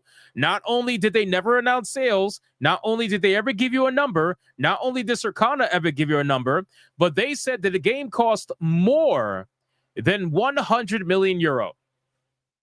You know what that means? That means it could be $1 over, or it could be hundreds of millions of dollars over 100 million. This is not a concrete number. This is not a definitive number. This could mean literally anything. And what they're doing is what the movie started doing, where they started reporting on the budget before any kind of reshoots, any kind of nonsense. And they're trying to say, oh, the number totally includes marketing. Guys, I need you to understand something. So if we were to take this number at face value, like the journalists are trying to do right now, that face value number of 100 million euro, okay? They spent 20 million euro in just a couple of months when it came to delaying the game and supposedly fixing it. They said it was going to cost them 20 million euro just for a few months. So how the fuck did it cost them only 80 million more euro in comparison for 5 years? How is that even possible? This game was in development since 2020. How is that possible? This is an absolute bullshit number. This more than 100 million is well over 100 million. But according to a report from Tweaktown, that number translates to roughly 116.25 million in US dollars, and it covers the cost of development, production, distribution, and supposedly marketing, which, by the way, total bullshit in my opinion. If the number is 160 million, it's not. But if it was, that is complete bullshit, because they marketed this game unbelievably hard. They were paying streamers up to $70,000 plus to play this game. They paid a son to play the game for 1 day, and he fucking dropped it. He dropped it right after that. So are we seriously believing that this number is 100 million? Absolutely not. This number is not 100 million. They are using political speak for a reason. They are speaking like this because they know that stupid people will believe them, and they know that the shills will promote the message, right? All of these gaming journalist websites, they want to make the number as small as possible for Assassin's Creed Shadows because, we can't be felting Yasuke out here. They make this number as small as possible for a reason. It makes them look good. It makes the game look good. It makes the chances of it being deemed as a success higher. It makes the mighty cucks out there in the world who are retarded go, ooh, and they clap like a fucking seal. And they're like, see, you own the chuds. Congratulations. And then when you talk to them, you're like, what proof do you have? Well, they said so. What proof do you have? What numbers do you have? Well, they said so. What numbers do you have? Well, they just said so. And that's all they keep saying. Literally it. So I don't believe it. I don't believe it factors marketing, not at this number. If the number was 200, 300 billion, then maybe I would believe you. And keep in mind, by the way, these journalists, since they have to tell you the truth somewhat, or at least lie by omission in a way, right after they tell you how much the game supposedly costs, they flat out tell you it's also not an exact figure.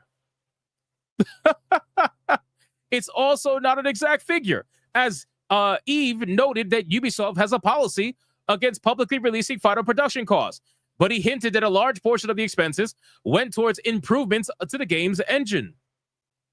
So you admit it. You admit that these numbers, none of them are real. You admit that they're all fake. Every single one of these numbers are fake. So why are we lying about this game? Think about it. That budget isn't insignificant and likely places it amongst the top 30 most expensive games ever produced. Listen, there's a lot more games out there at 100 million that it's way more than 30. Okay, this is why I truly believe that it's well above 100 million. But it's still dwarfed by some other industry giants, though figures may vary. MiHoYo's Genshin Impact may be the most expensive game ever made, with a budget adjusted for inflation hit 900 million in September of 2024, according to projections based on company financial figures. Other reports put Scopely's mobile game Monopoly Go on about an even playing field, with some reports estimating it as the first game budget to top $1 billion. Why the hell would you spend $1 billion developing Monopoly Go? I don't even know. While reports from Eve place Assassin's Creed Shadows far behind those figures, that big number could put some fear in fans of Ubisoft, given a recent negative budgetary outlook. Ubisoft financial report released in May showed losses totaling nearly 178 million for the 2024 and 2025 fiscal year, with much of the blame having been put on Star Wars Outlaws and the underwhelming performance of XDefiant. So keep in mind, guys, they're trying to pretend as if Assassin's Creed Shadows was a success, but because of Star Wars Outlaws and XDefiant, that is the reason why they lost almost $200 million in the fiscal year of 24 and 25. That is not true, bro. All of these games were flops, with the exception of Rainbow Six. Rainbow Six Siege does pretty well for itself. But aside from that, Shadows did not come anywhere close to making the money that it needed to. Star Wars Outlaws damn sure didn't make the money that it needed to. And XDefiant, well, that got shut down. So, of course, that's going to take a big hit from there. So you guys can let me know. And again, we're not even talking about Skull and Bones. Did anybody even bring up Skull and Bones? What happened to that? Did we just pretend like it doesn't exist? You guys let me know in the comments down below. What do you think about this? Genuinely, do you believe Ubisoft in Assassin's Creed numbers? If you do, you can let me know. No problem. But if you don't believe, let me know as well in the comments down below. If you enjoyed the video, consider hitting that like button, subscribe for more, and I'll see you on the next one. Bro, these numbers are such dog shit. They're absolutely dog shit. Does anybody genuinely believe these numbers? Does anybody in the chat right now believe these numbers? I don't believe these numbers in the slightest, bro. John says, I keep forgetting Skull and Bones exists. You and everybody else. You and everybody else, bro. Who talks about Skull and Bones? How's that game doing, by the way? Did it get better? Let's see. Skull and Bones. Let's see. Did that game do any better on Steam? Okay. All right. It's got some life. It's got some life. We're in business, boys. Quad A game. Keep in mind, this is not AAA. This is Quad A. It was rocking at a concurrent of about a couple of hundred for a while, and now it's shot up to 1,748. Keep in mind, it's going back down to 1,102. I think their new update came out, but yeah, not bad. Not bad for a Quad A game from Ubisoft. Great job. Great job, Ubisoft. Fantastic. I'm really proud of you. I'm really proud of you. They're doing very good. They're doing very good. Sale. Yeah, well, actually, what's the cheapest this game has been so far? This Quad A game. Holy shit. This Quad A game at its cheapest was $7.99. The game right now is $7.99. I think what Ubisoft is doing, they have a strategy where they're just going to whore out the game, and they're going to hope that they can maximize the players by whoring out the game. They're going to make the game so cheap that it's going to be a no-brainer buy for a lot of people, even if they keep it in their libraries for however long they do. And they're hoping that it's going to bolster the sales to the point where they could get some people to bring up the numbers, decently. I mean, it's somewhat working, maybe, but look at the estimated sales. 60,000 to 100,000, and that's whoring out the game for the majority of it.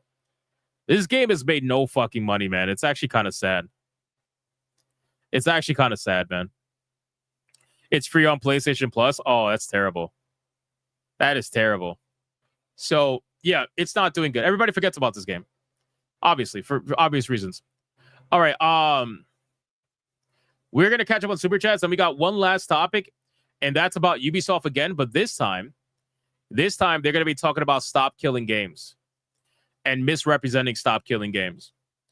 We got Randall Hess with a 99-cent super sticker. Thank you, Randall Hess. I appreciate that, man. We got Demon Carol with a 2. Number 2 at the Gaming Awards. True. Well, yeah, number 2 and then number 1 is Veilguard, ironically, right? So Veilguard and Shadows, the 2 games with the biggest controversy for the years that they came out, and I'm sure they're massively voted, for the level of gayness they have. Mr. Melancholy with a 5. Jason Hudson, Call of Duty Black Ops 1. Where are the numbers, Ubisoft? Where are the numbers? Saw the Leech with ARS 100. If Floyd's, I can't even say that word. If Floydske, I'm going to say Floydske. If Floydske's Creed was made with around 100 million, does it mean that the game's so expensive to make, guys? Please give 80, 90, and 100 line is a pile of Ubiscat. Shocker. Eve, please shut the fuck up. Makes sense. Makes absolute sense. We got, let's see. Adair Soto says hypocrites. It was a mistype. Oh, okay, that's fine. On Rumble, thank you so much for the $1. Adair Soto with $1. Let's not forget the Assassin's Creed Shadows credit scene is 2 hours. Where did all the money go? Well, see, that's what I was saying, right? So the credit roll has about almost 3,000 people in it.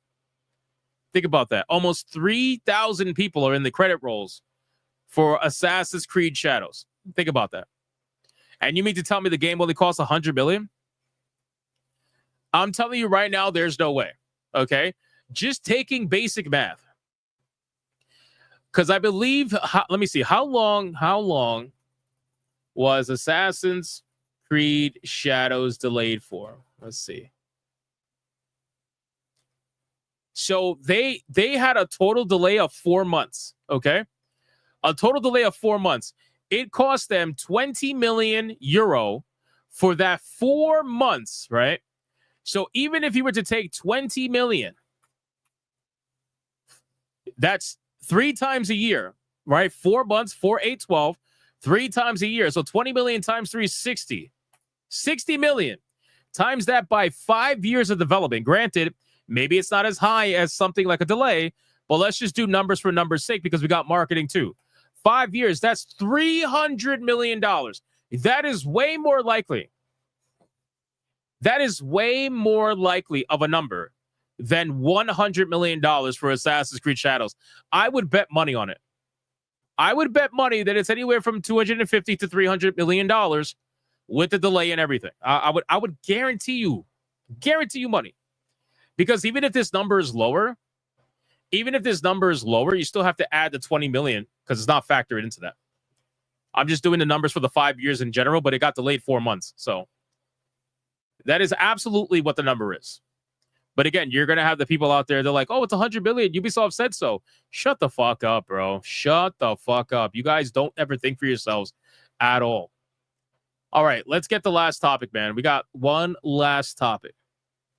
Adam Juman for $1 says the credits are as long as a movie. That is a fact. Remember Stuttering Craig had a super viral tweet?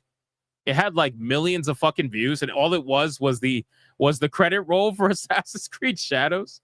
I'm like, bro, I should have thought about that. That's genius. But then again, I'd rather it go to him because I'm not monetized on Twitter, so I don't get anything for it. I don't care. People think I post some things on Twitter for like money, and I'm like, bro, I am demonetized on Twitter. I don't care. I post because I want to. I've always posted because I wanted to. But anyway, that's what it is. All right, we're going to do the last topic. We're going to talk about Stop Killing Games. Let's talk about Stop Killing Games. Very, very, very important. Let me drink some water. Hold on.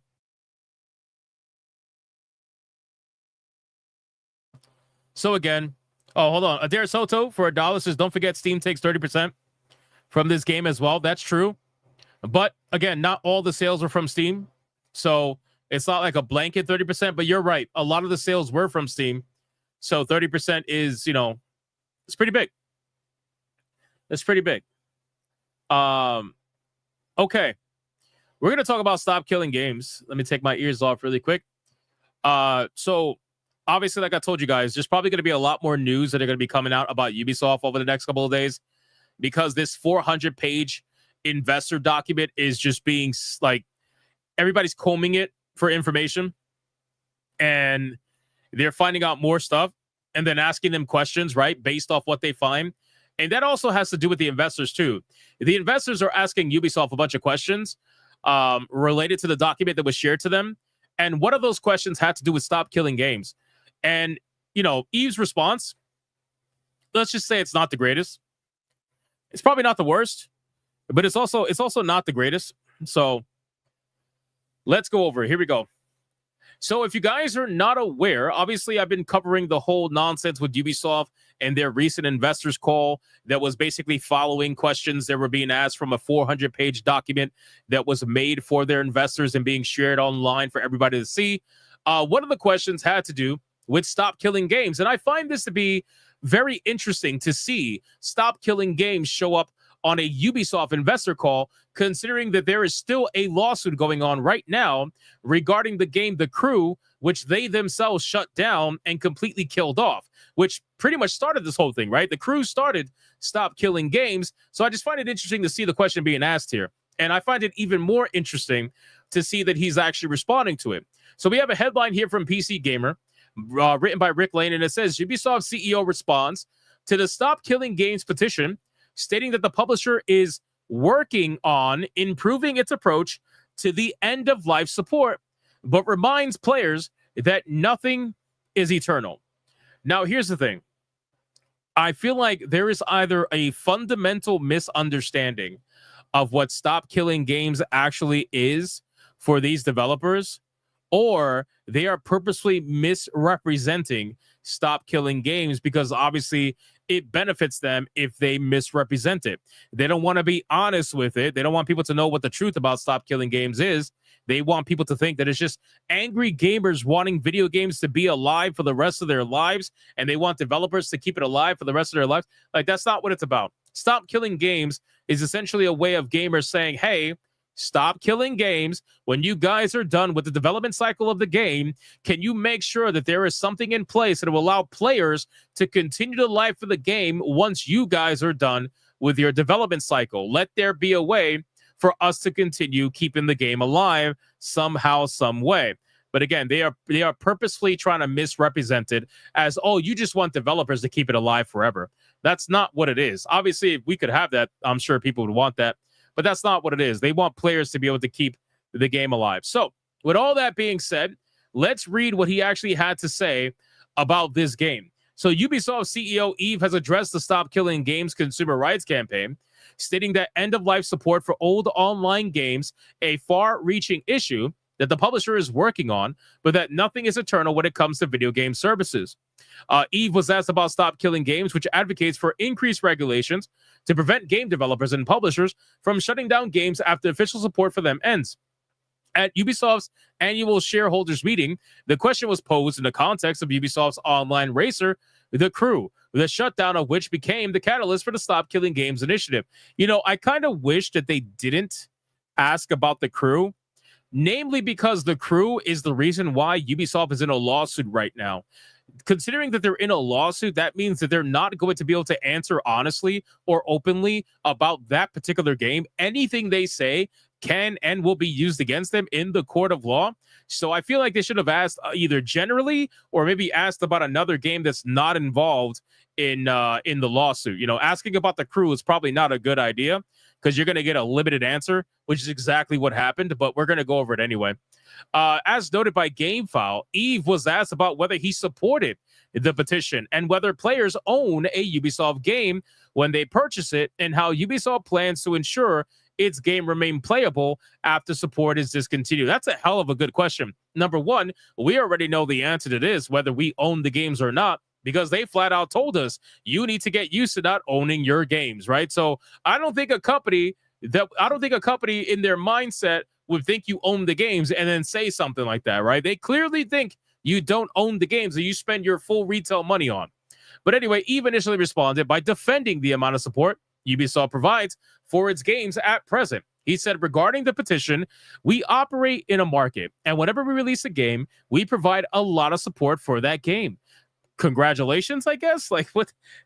You're releasing a product. Of course, you're going to release support for the game. If you didn't, I'm sure you would get a lot of shit for it, right? That would be ridiculous. You guys release broken games all the time. If he didn't support it, that would be the bare minimum that you could do. But anyway, then he says, we also provide a lot of services to make sure that the game is accessible and remains playable 24/7. Again, bare minimum, right?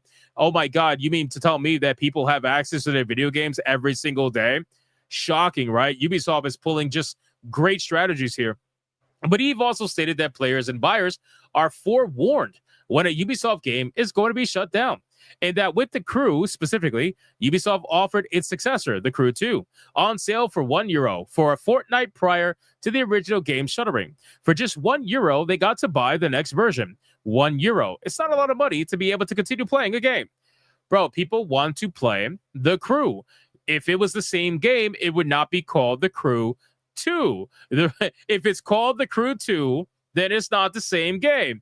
There are clearly people who are fans of the original versus the second one, and they want to be able to play the first one. You telling people go play the second one, I understand that it's only €1, but what the fuck? Like, you guys can clearly make it to a point where you would be able to play these games either peer-to-peer, or you would have something that would enable that. It's so ridiculous. Or just have an offline mode. Like, you don't have to do peer-to-peer, just have an offline mode for The Crew. And the funny thing is, I believe, correct me if I'm wrong, they tried to say that The Crew was incapable and not designed of having an offline mode. But the funny thing is, the developers actually were caught having an offline mode. So there actually is an offline mode that is developer only that they could easily have made for players if they really wanted to. They just chose not to, because they thought that nobody was going to complain. They thought that this was not going to end in a lawsuit, and yet that's exactly what happened. So he tries to gaslight you, and he tries to say it's not a lot of money. It's only €1. Come on, guys. Come on, guys. Just go buy the game. It's only €1, right? But again, it's so ridiculous. And here's the thing. You can't even say, well, just go buy the physical copy of the game, because then you could avoid this problem. You can't even say that. You want to know why? Because the physical copy of the game doesn't even work, right? They shut down the game completely. The physical copy does not work. When you put in the disc for The Crew, it does not work. The game is dead completely. So there is no way that you could get around it. I'm not sure Eve's conflation of The Crew 2 as both a sequel and a continuation of the original game service is justified here, since they are two separate games, which is exactly what I said. It is possible for a game to be both, as demonstrated by Valve when it overwrote Counter-Strike Global Offensive with Counter-Strike 2. But that was a direct replacement handed out for free, while you can still play Counter-Strike Go by reverting to an older build and playing on community servers. Moreover, if the point of Ubisoft's sale was indeed to allow players of The Crew 1 to jump ship or indeed car, then this doesn't appear to have been made clear by Ubisoft at the time, because it wasn't even about that, right? It was not about that at all. They never planned for you to go from the first game to the second game. It was never about, hey, we're going to continue service that we were giving you in the first game, but in this game, because that was never their plan. This is a totally different game. It is a sequel for a reason. What you're trying to do is gaslight people into buying the second game and being okay with losing the first game. You're going to do the same thing when you're ready to shut down the second game and get them to go to somewhere else. That's what you're trying to do. Anyway, but Eve then points out that all video game publishers are faced with this issue of changing or ending services, which I agree with that. It's not just a Ubisoft thing. We're not going to lie and sit here and pretend like Ubisoft is the only one that's doing this. They're all doing this, which is why Stop Killing Games is a global initiative at this point. You provide a service, but nothing is written in stone, and at some point the service may be discontinued. Nothing is eternal, and we are doing our best to make sure that things go well for all players and buyers, because obviously support for all games cannot last forever. I feel like that's also kind of a weak answer, but anyway. It's worth noting here that Stop Killing Games does not demand unceasing support for games by publishers. In its website FAQ, Stop Killing Games states that it is in favor of publishers of any support for a game whenever they choose. What we are asking for is they implement an end-of-life plan to modify or patch the game so it can run on customer systems with no further support from the company being necessary. Which, again, that's exactly what we're looking for. It says, in fairness to Ubisoft, it is claimed such safeguards will be put in place for The Crew 2, which Eve likewise pointed out in his response. We also announced that the game will be available offline in the future so that players can continue to play it. So this is an issue that we've been dealing with. That's great. Then why didn't you do that with the first game? Why didn't you do that with some of the other games that have been shut down?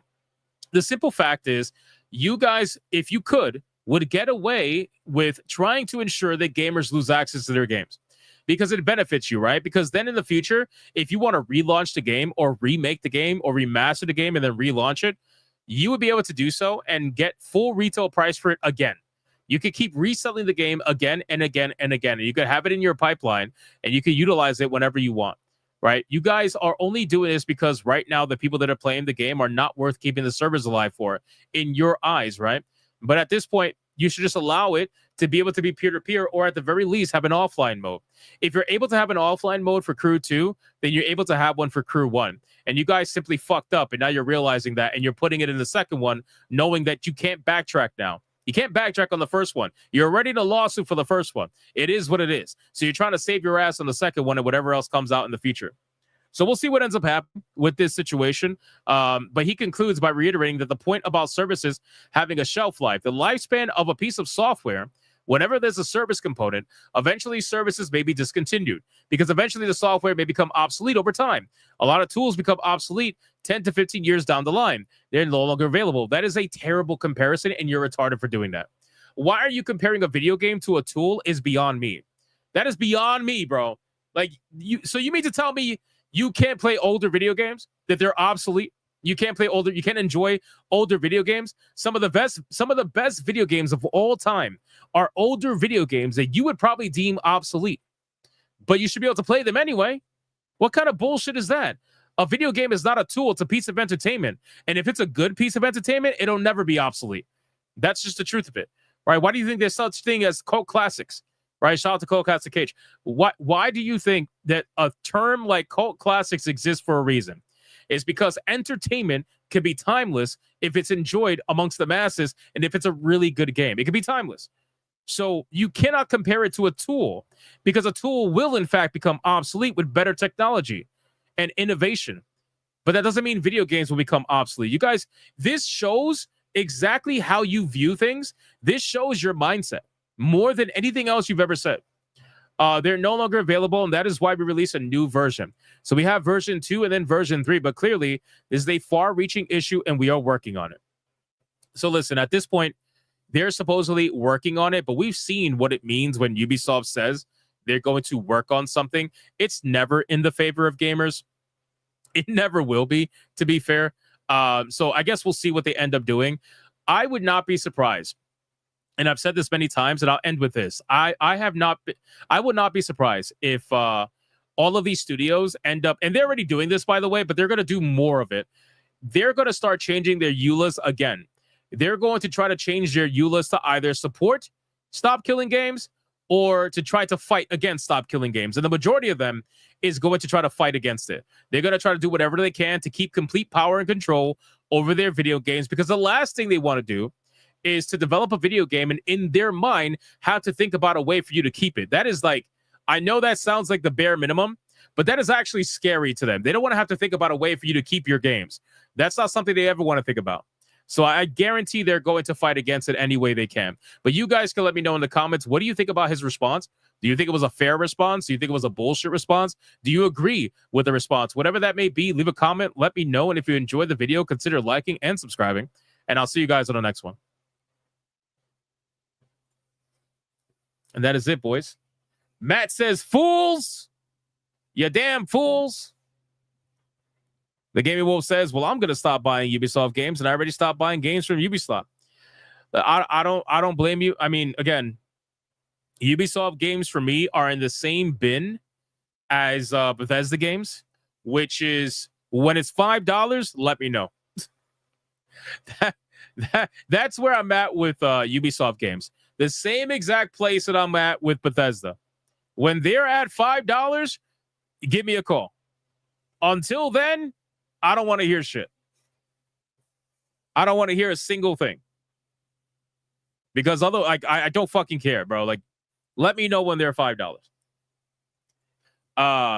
More content for old games means more profit. True. Just start making good games again. Fuck, is that fucking simple? Listen to your customers. Yeah, they don't want to do that. They don't want to do that. Sarah says, I'm getting closer to when they are paying me. Let me know. Yeah, fair. My backlog is around 100 titles. I think I'll be okay for the next 20 years. No need to buy new stuff.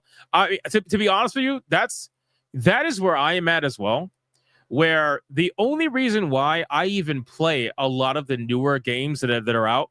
Now, granted, I am currently reviewing a game right now from 2019. All right. Like, I'm reviewing Death Stranding right now. That's what I'm doing on Griffcast. And then we're going to play Wu Chang coming up. Like, for me, the only reason why I play modern games is because I've become a game reviewer. Like, that's what I love to do. I like reviewing video games. But I will throw up games like that are indie games, older games. I will do that to the best of my ability. But if it wasn't for that, I'd just be playing my backlog, bro. I have hundreds of games. Hundreds of games. I think I have let me see. Hold on. Let me check right now. I don't want to talk shit. Let me see. I have 1,373 games on Steam. 1,373. And that number keeps going up all the time. You know, I know some people that have 3,000 games on Steam. You know what I'm saying? So, you think I would fucking struggle to find content if I were to say fuck AAA games for like 10 years? It's crazy. So, only 1,300 to build up more? I know. That's only on Steam, but yeah, I get it. It's rookie numbers. It's rookie numbers, man. Rookie numbers. That's it. I have a bit more. Well, to be fair, I don't do like the humble bundle stuff. A lot of people that I know that have 2,000, 3,000, 4,000 games, they have that because they do humble bundle. They do like all the bundle shit. I don't do the bundle shit very often, so that's why. Yeah, backlog for years, man. Will you even get through them ever? I'm trying. I'm currently, so I've designed like a system where I can review games, right? So I review side-scrolling games and like indie games on my Steam Deck. I review AAA games on my desktop. And between those two, I try to get through like 10 to 15 games a month. That's what I'm trying to do. I try to get through like 10 to 15 games a month and write up reviews for that. So obviously it's going to take a long time to get through all these games, but you know, that's what I'm doing. Okay. Let's catch up on super chats. Put the ears back on. We absolutely killed it today. Fucking destroyed. Demon Carol.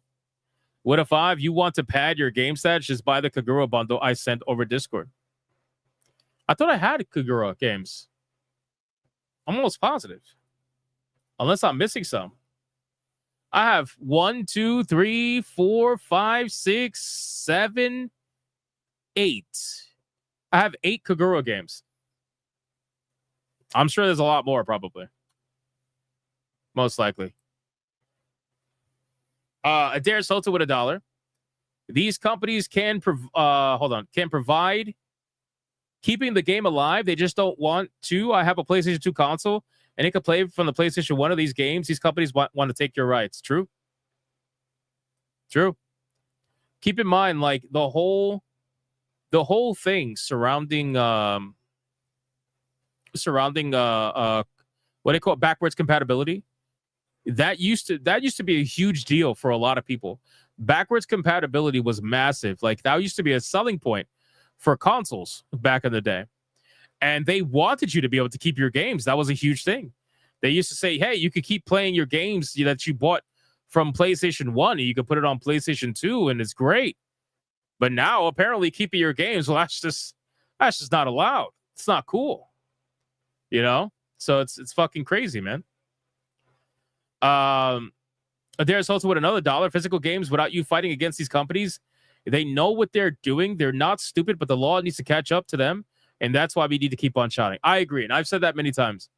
I've said that many, many, many, many times. Like we need our digital rights are far behind the business as a whole, right? Like the business has expanded so much and so fast that the law just hasn't caught up because it takes forever to make law. It takes a long time to make law. So unfortunately, business just boomed so fast that these companies are like, let's take advantage of it while we can. Demon Carol with a 2 talking about Kagura, the publisher, not the game series. Got it. Okay, my bad. I'll check it out. Whoopsie.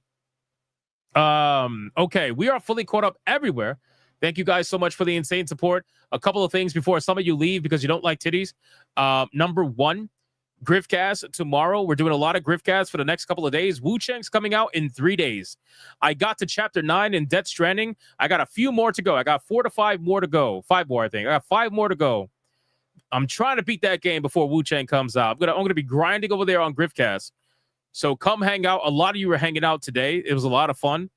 So make sure you guys show up again if you can. I would greatly appreciate it. We're gonna do like 2 streams for the next 3 days to try to finish the game. We might even sneak in a late night stream one of these days. Might be tonight. Who really knows? You never know. So join us on Griffcast if you want to, come have fun with that. And that's basically it. Don't miss Hypnocast tomorrow, 9 p.m. Eastern. Let's do the waifu battle. Because I got a legendary waifu coming back today, boys, and it's going to cause some drama. It's going to cause some drama.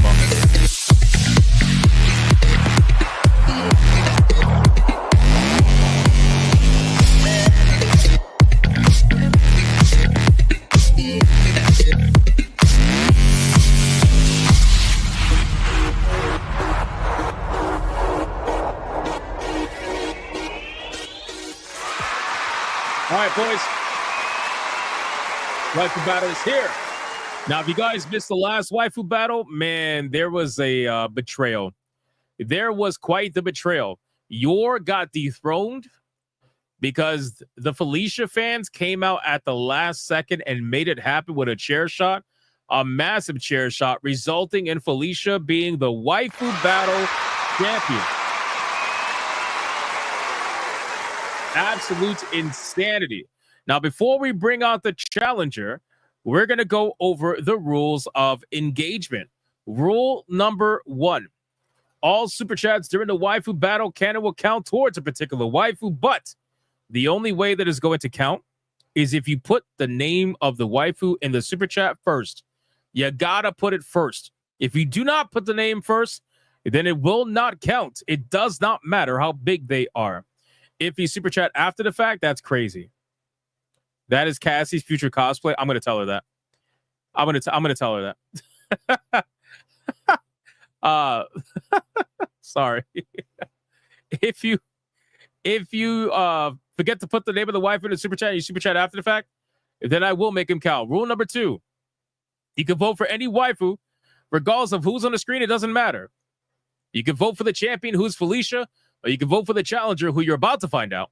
It doesn't matter who's on screen at the time. Last but not least, after the second waifu comes off screen, I'm going to do a 30-second countdown. After that 30-second countdown, there'll be no more super chats that are going to count. It does not matter how big they are. The last super chat that shows up on my screen will be the one that counts. So please, if you're going to vote, vote early and vote hard, ladies and gentlemen. Do we understand the rules?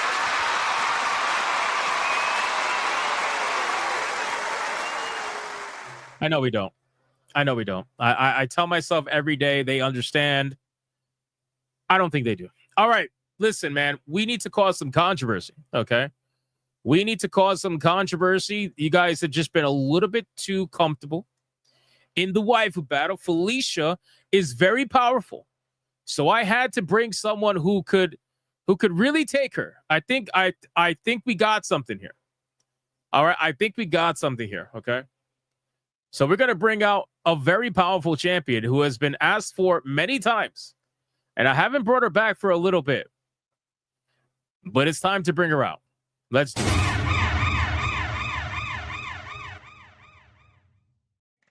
All right. The challenger is going to go up against the one and only overpowered Felicia. Is the one and the only overpowered Aerith, ladies and gentlemen, from Final Fantasy VII. Let's start the clock and let's see who is going to win. Is it going to be Aerith or is it going to be Felicia? Let's find out. BioT Wolf is scared. BioT Wolf is scared. Holy shit. My man came in right away. Right away. Wow. Right away. Holy shit. Holy shit. Biotee Wolf. What a $50 mega banger. And he says, Felicia, a Neko Mimi, Felicia is a human with animal characteristics. A furry character is an animal with human characteristics. Don't tempt me, you know I will do more.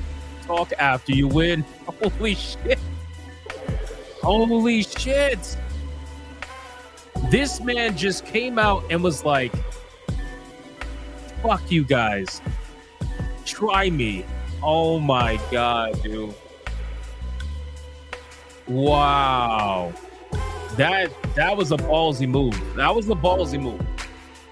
We got Deadeye's Lock for a 2 over on Rumble saying Felicia. We got Crash Collins for $1 saying Felicia. We got Deadeye's Lock for $1 saying Aerith over on Rumble. All right. All right, we got an Aerith vote. Oh, here we go. Here we go. I'm telling you, this one's going to be spicy. This one's going to be spicy. Blackguard with a $20 banger saying Aerith. This is going to be spicy, boys. This is going to be interesting. Thank you, Blackguard, for the 20. Thank you, Biotable, for the 50. And everybody on Rumble, Deadeye's Lock. And Crash Collins, thank you. This is interesting. Furry waifu versus necrophilia waifu? That's crazy. Sanguine, you need to repent for that, bro. What the fuck? That's insane. Wow. War Wizard for 189 says Felicia. Say it with me. Cat girl supremacy. Fair enough. Fair enough. I mean, I think I would hope that there's some hardcore Aerith fans out there. But you know, it just depends. It depends who's gonna step up. I haven't seen Crimson Jet in like 5 years. So I think he's gone. I think he's gone. I'm pretty sure he's gone. At least from the waifu battle anyway. He says, read the super chat, but I did. I read it. I'm not saying it's a furry. I'm saying that's what Sanguine said. It's not me. Don't yell at me. Bounty Wolf is yelling, guys. Bounty Wolf is yelling. John D says, love for our girl Eris, guys. Well, Eris and Aerith, I still recognize her as Eris, but that's just me. Love for y'all. Shout out to John, man. Much love to you, bro. Appreciate it. Oh my God, bro. Chaz Dragoon says Aerith fans are in the same place as their waifu. The live stream and 7 feet of steel. Oh my God, bro. Aerith fans are getting felted right now. Oh my God. They're just letting it happen too. Oh.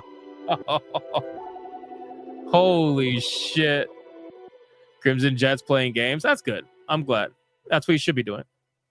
Holy shit. What a felting. What an absolute felting that was. All right. We're going to bring out the current waifu battle champion. And that is none other than Felicia. Ladies and gentlemen, let's start the clock and let's see who is going to win. Is it going to be Felicia? Or is it going to be Aerith? Are we going to get some last minute Aerith votes? Or is she just going to get felted by the cat girl? Let's find out. TJAP says, does it make me a bad person if I nickname her Pincushion? Wow. Wow, we just out here doing all kinds of shit today, huh? It's okay. Aerith is used to deep penetration from behind. Oh my God. Oh my God, bro.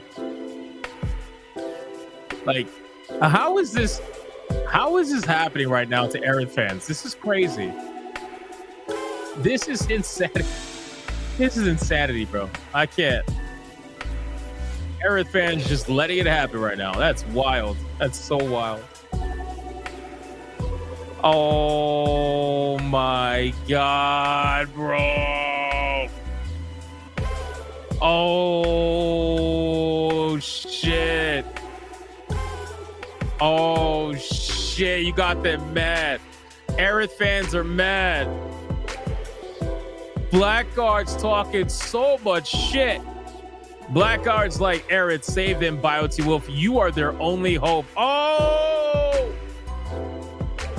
Blackguard is calling the Felicia fans weak. He said they're weak. They're weak. Oh, shit. Thank you, Blackguard, for the 150. Goddamn. Aerith is in the lead big time right now. Chaz Dragoon with a 10 says, Felicia, a cat is fine too. Very much fine. Fair enough. Fair enough. Demon Carol with a 5. Aerith, apparently the trans community is trying to claim her as their own. I can see why, because they die young just like her. Holy shit. Yo, these jokes are insane. These jokes are insane, man. Oh my God, dude. Justifer with a 199 saying Aerith. All right, he's the normal one here.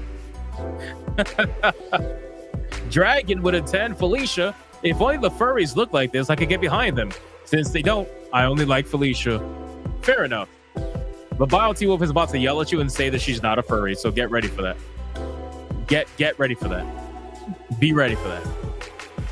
God damn, man. I cannot believe what's happening to Aerith right now, but she is in the lead. She is in the lead, so all the shit talking, she's still winning right now. She's still winning right now. Blackguard has felted Felicia fans and said that they're weak and they're not going to do nothing. Didn't do nothing. The Gaming Wolf says BioT will be like, that is great. That is great. Yo, this is great. I love when there's shit talking. This is great. This is fantastic. The shit talking's better than the super chats. Oh my God. You'll love to see it. You know what BioT Wolf is doing, right? BioT Wolf is literally waiting until the end. Or maybe he'll let her go. I don't know. Maybe he'll let her go. He might let Felicia go. He might be okay with it. But I think he's waiting to the end. You know he likes his chair shots. Everybody's going to wait till the last 30 seconds, and then they're going to see what happens after that. So here we go. All right. All right, Rumble. I know you guys are lagging over there. Rumble, you ready for this? Here we go. 5, 4, 3, 2, 1, go.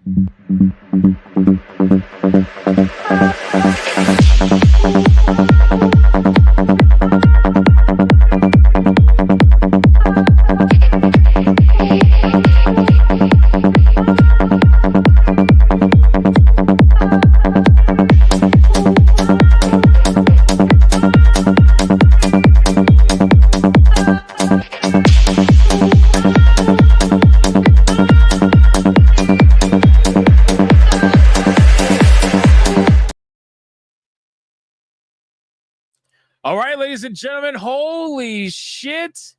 Holy shit, I cannot believe this happened. I cannot believe that this happened. Wow. The last super chat that is going to count is Nexus Nocturne with a 2 saying Aerith. And then the nerdy mechanic came in with a beautiful 10.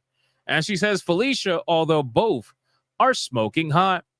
And then we got one more that counted over on Rumble. Pay it forward with a 5. Aerith, the jeans on Felicia can't handle. The booty busted out like a Hawaiian punch. Oh my God, bro. And that is going to be it for the super chats. Mods counted up. Oh my God. Oh my God. I cannot believe this happened.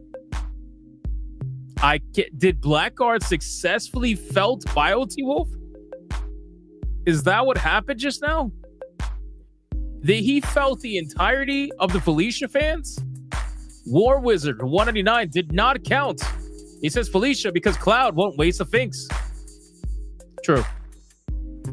And then Genetic Spore for $1 over on Rumble did not count. Aerith, those that vote for the furry just can't get any of the real thing. Ooh, they're not going to like that one. They're not going to like that one. The Felicia fans are going to get some big time revenge, man. They are going to get some big time revenge. I'll be very careful. You're going to see hashtag justice for Felicia on the next Waifu Battle. It's going to happen. It's gonna happen. Holy shit. This was interesting. That it went the way that it went.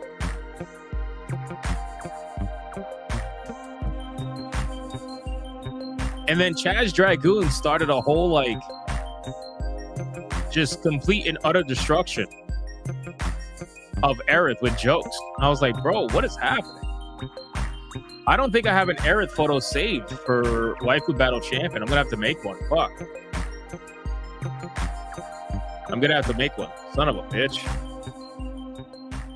I'll try to do one quick. This is crazy, man. This is not how I thought this was gonna go. I thought they were gonna fight real hard for Felicia. I mean, they tried. Don't get me wrong. They definitely tried. They came out strong. BioT Wolf came out real strong. The numbers are in. Hold on. Give me 1 second. I'm putting the belt on. Give me 1 second. Putting the belt on. Crazy. All right, let's pause the music. What's the numbers right here? So, damn, man. Felicia got legitimately felted. Damn. That poor cat. She got sent right back to the litter. That's crazy. All right, boys. Here's the numbers. We got Felicia at $74.99. And then we got Aerith at $183.24, which means that the winner and the new Waifu Battle Champion yet again is going to be none other than the one, the only. And don't mind me, I'm just stalling for time so I can download this picture. And then I half-assed really quick, and I'll make a better one tomorrow. None other than Aerith, ladies and gentlemen. God damn. Holy shit, man. Wow. More furries. Furry's going to be angry on this one. What's up, Cordy? On to the litter box.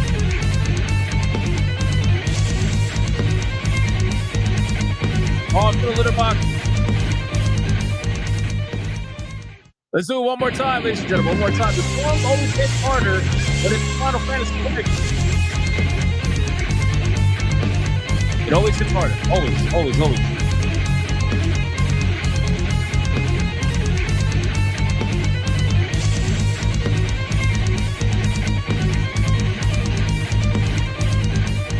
Holy shit, man. Oh my God. BioT Wolf for a 5 says, at least mine is still alive and did not need a retcon to save her.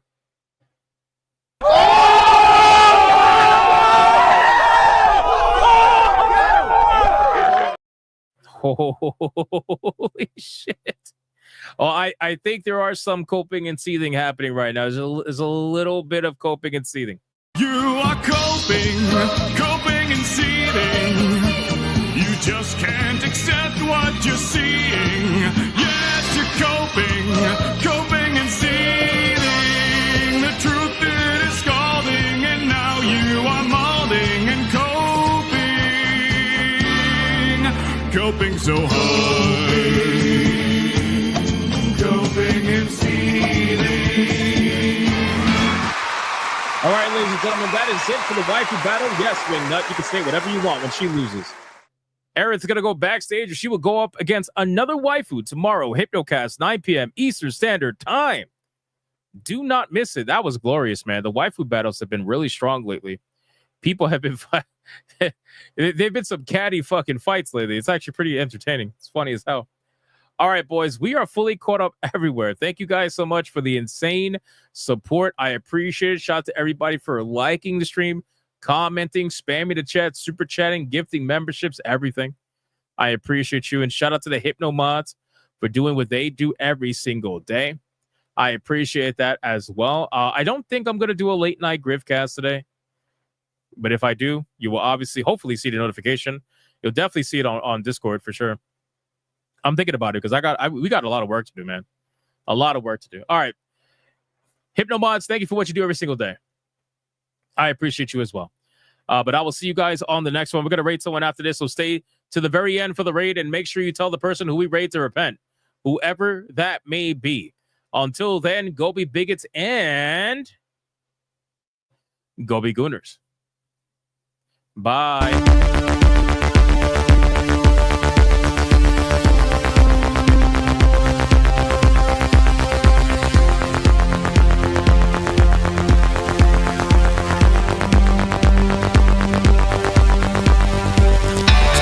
I am not gay. I have relationships with women and sex with men. And I got news for you. That means you gay.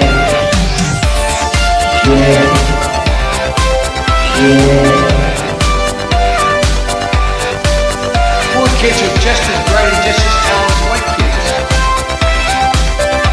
Her dog, or her cat, was named Vagina.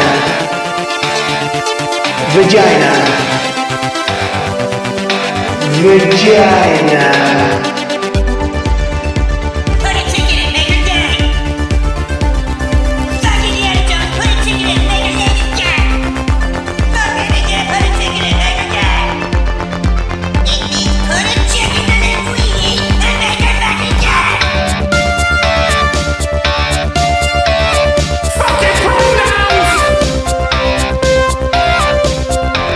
Fucking pronouns! Fucking gender ambiguity! Fucking current day Californian shit! 'Cause that's all we fucking know! 'Cause we're boring! We're so fucking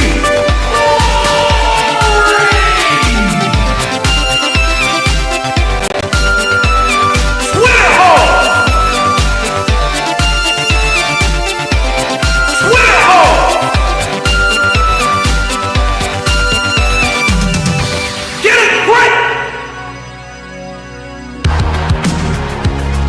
At the touch of the black man, I bring life.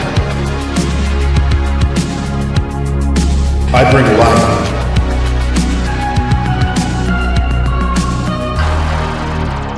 I bring life.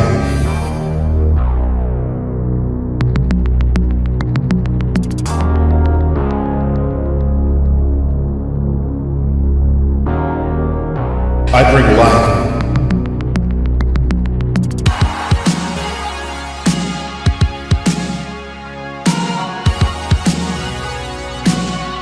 I bring life.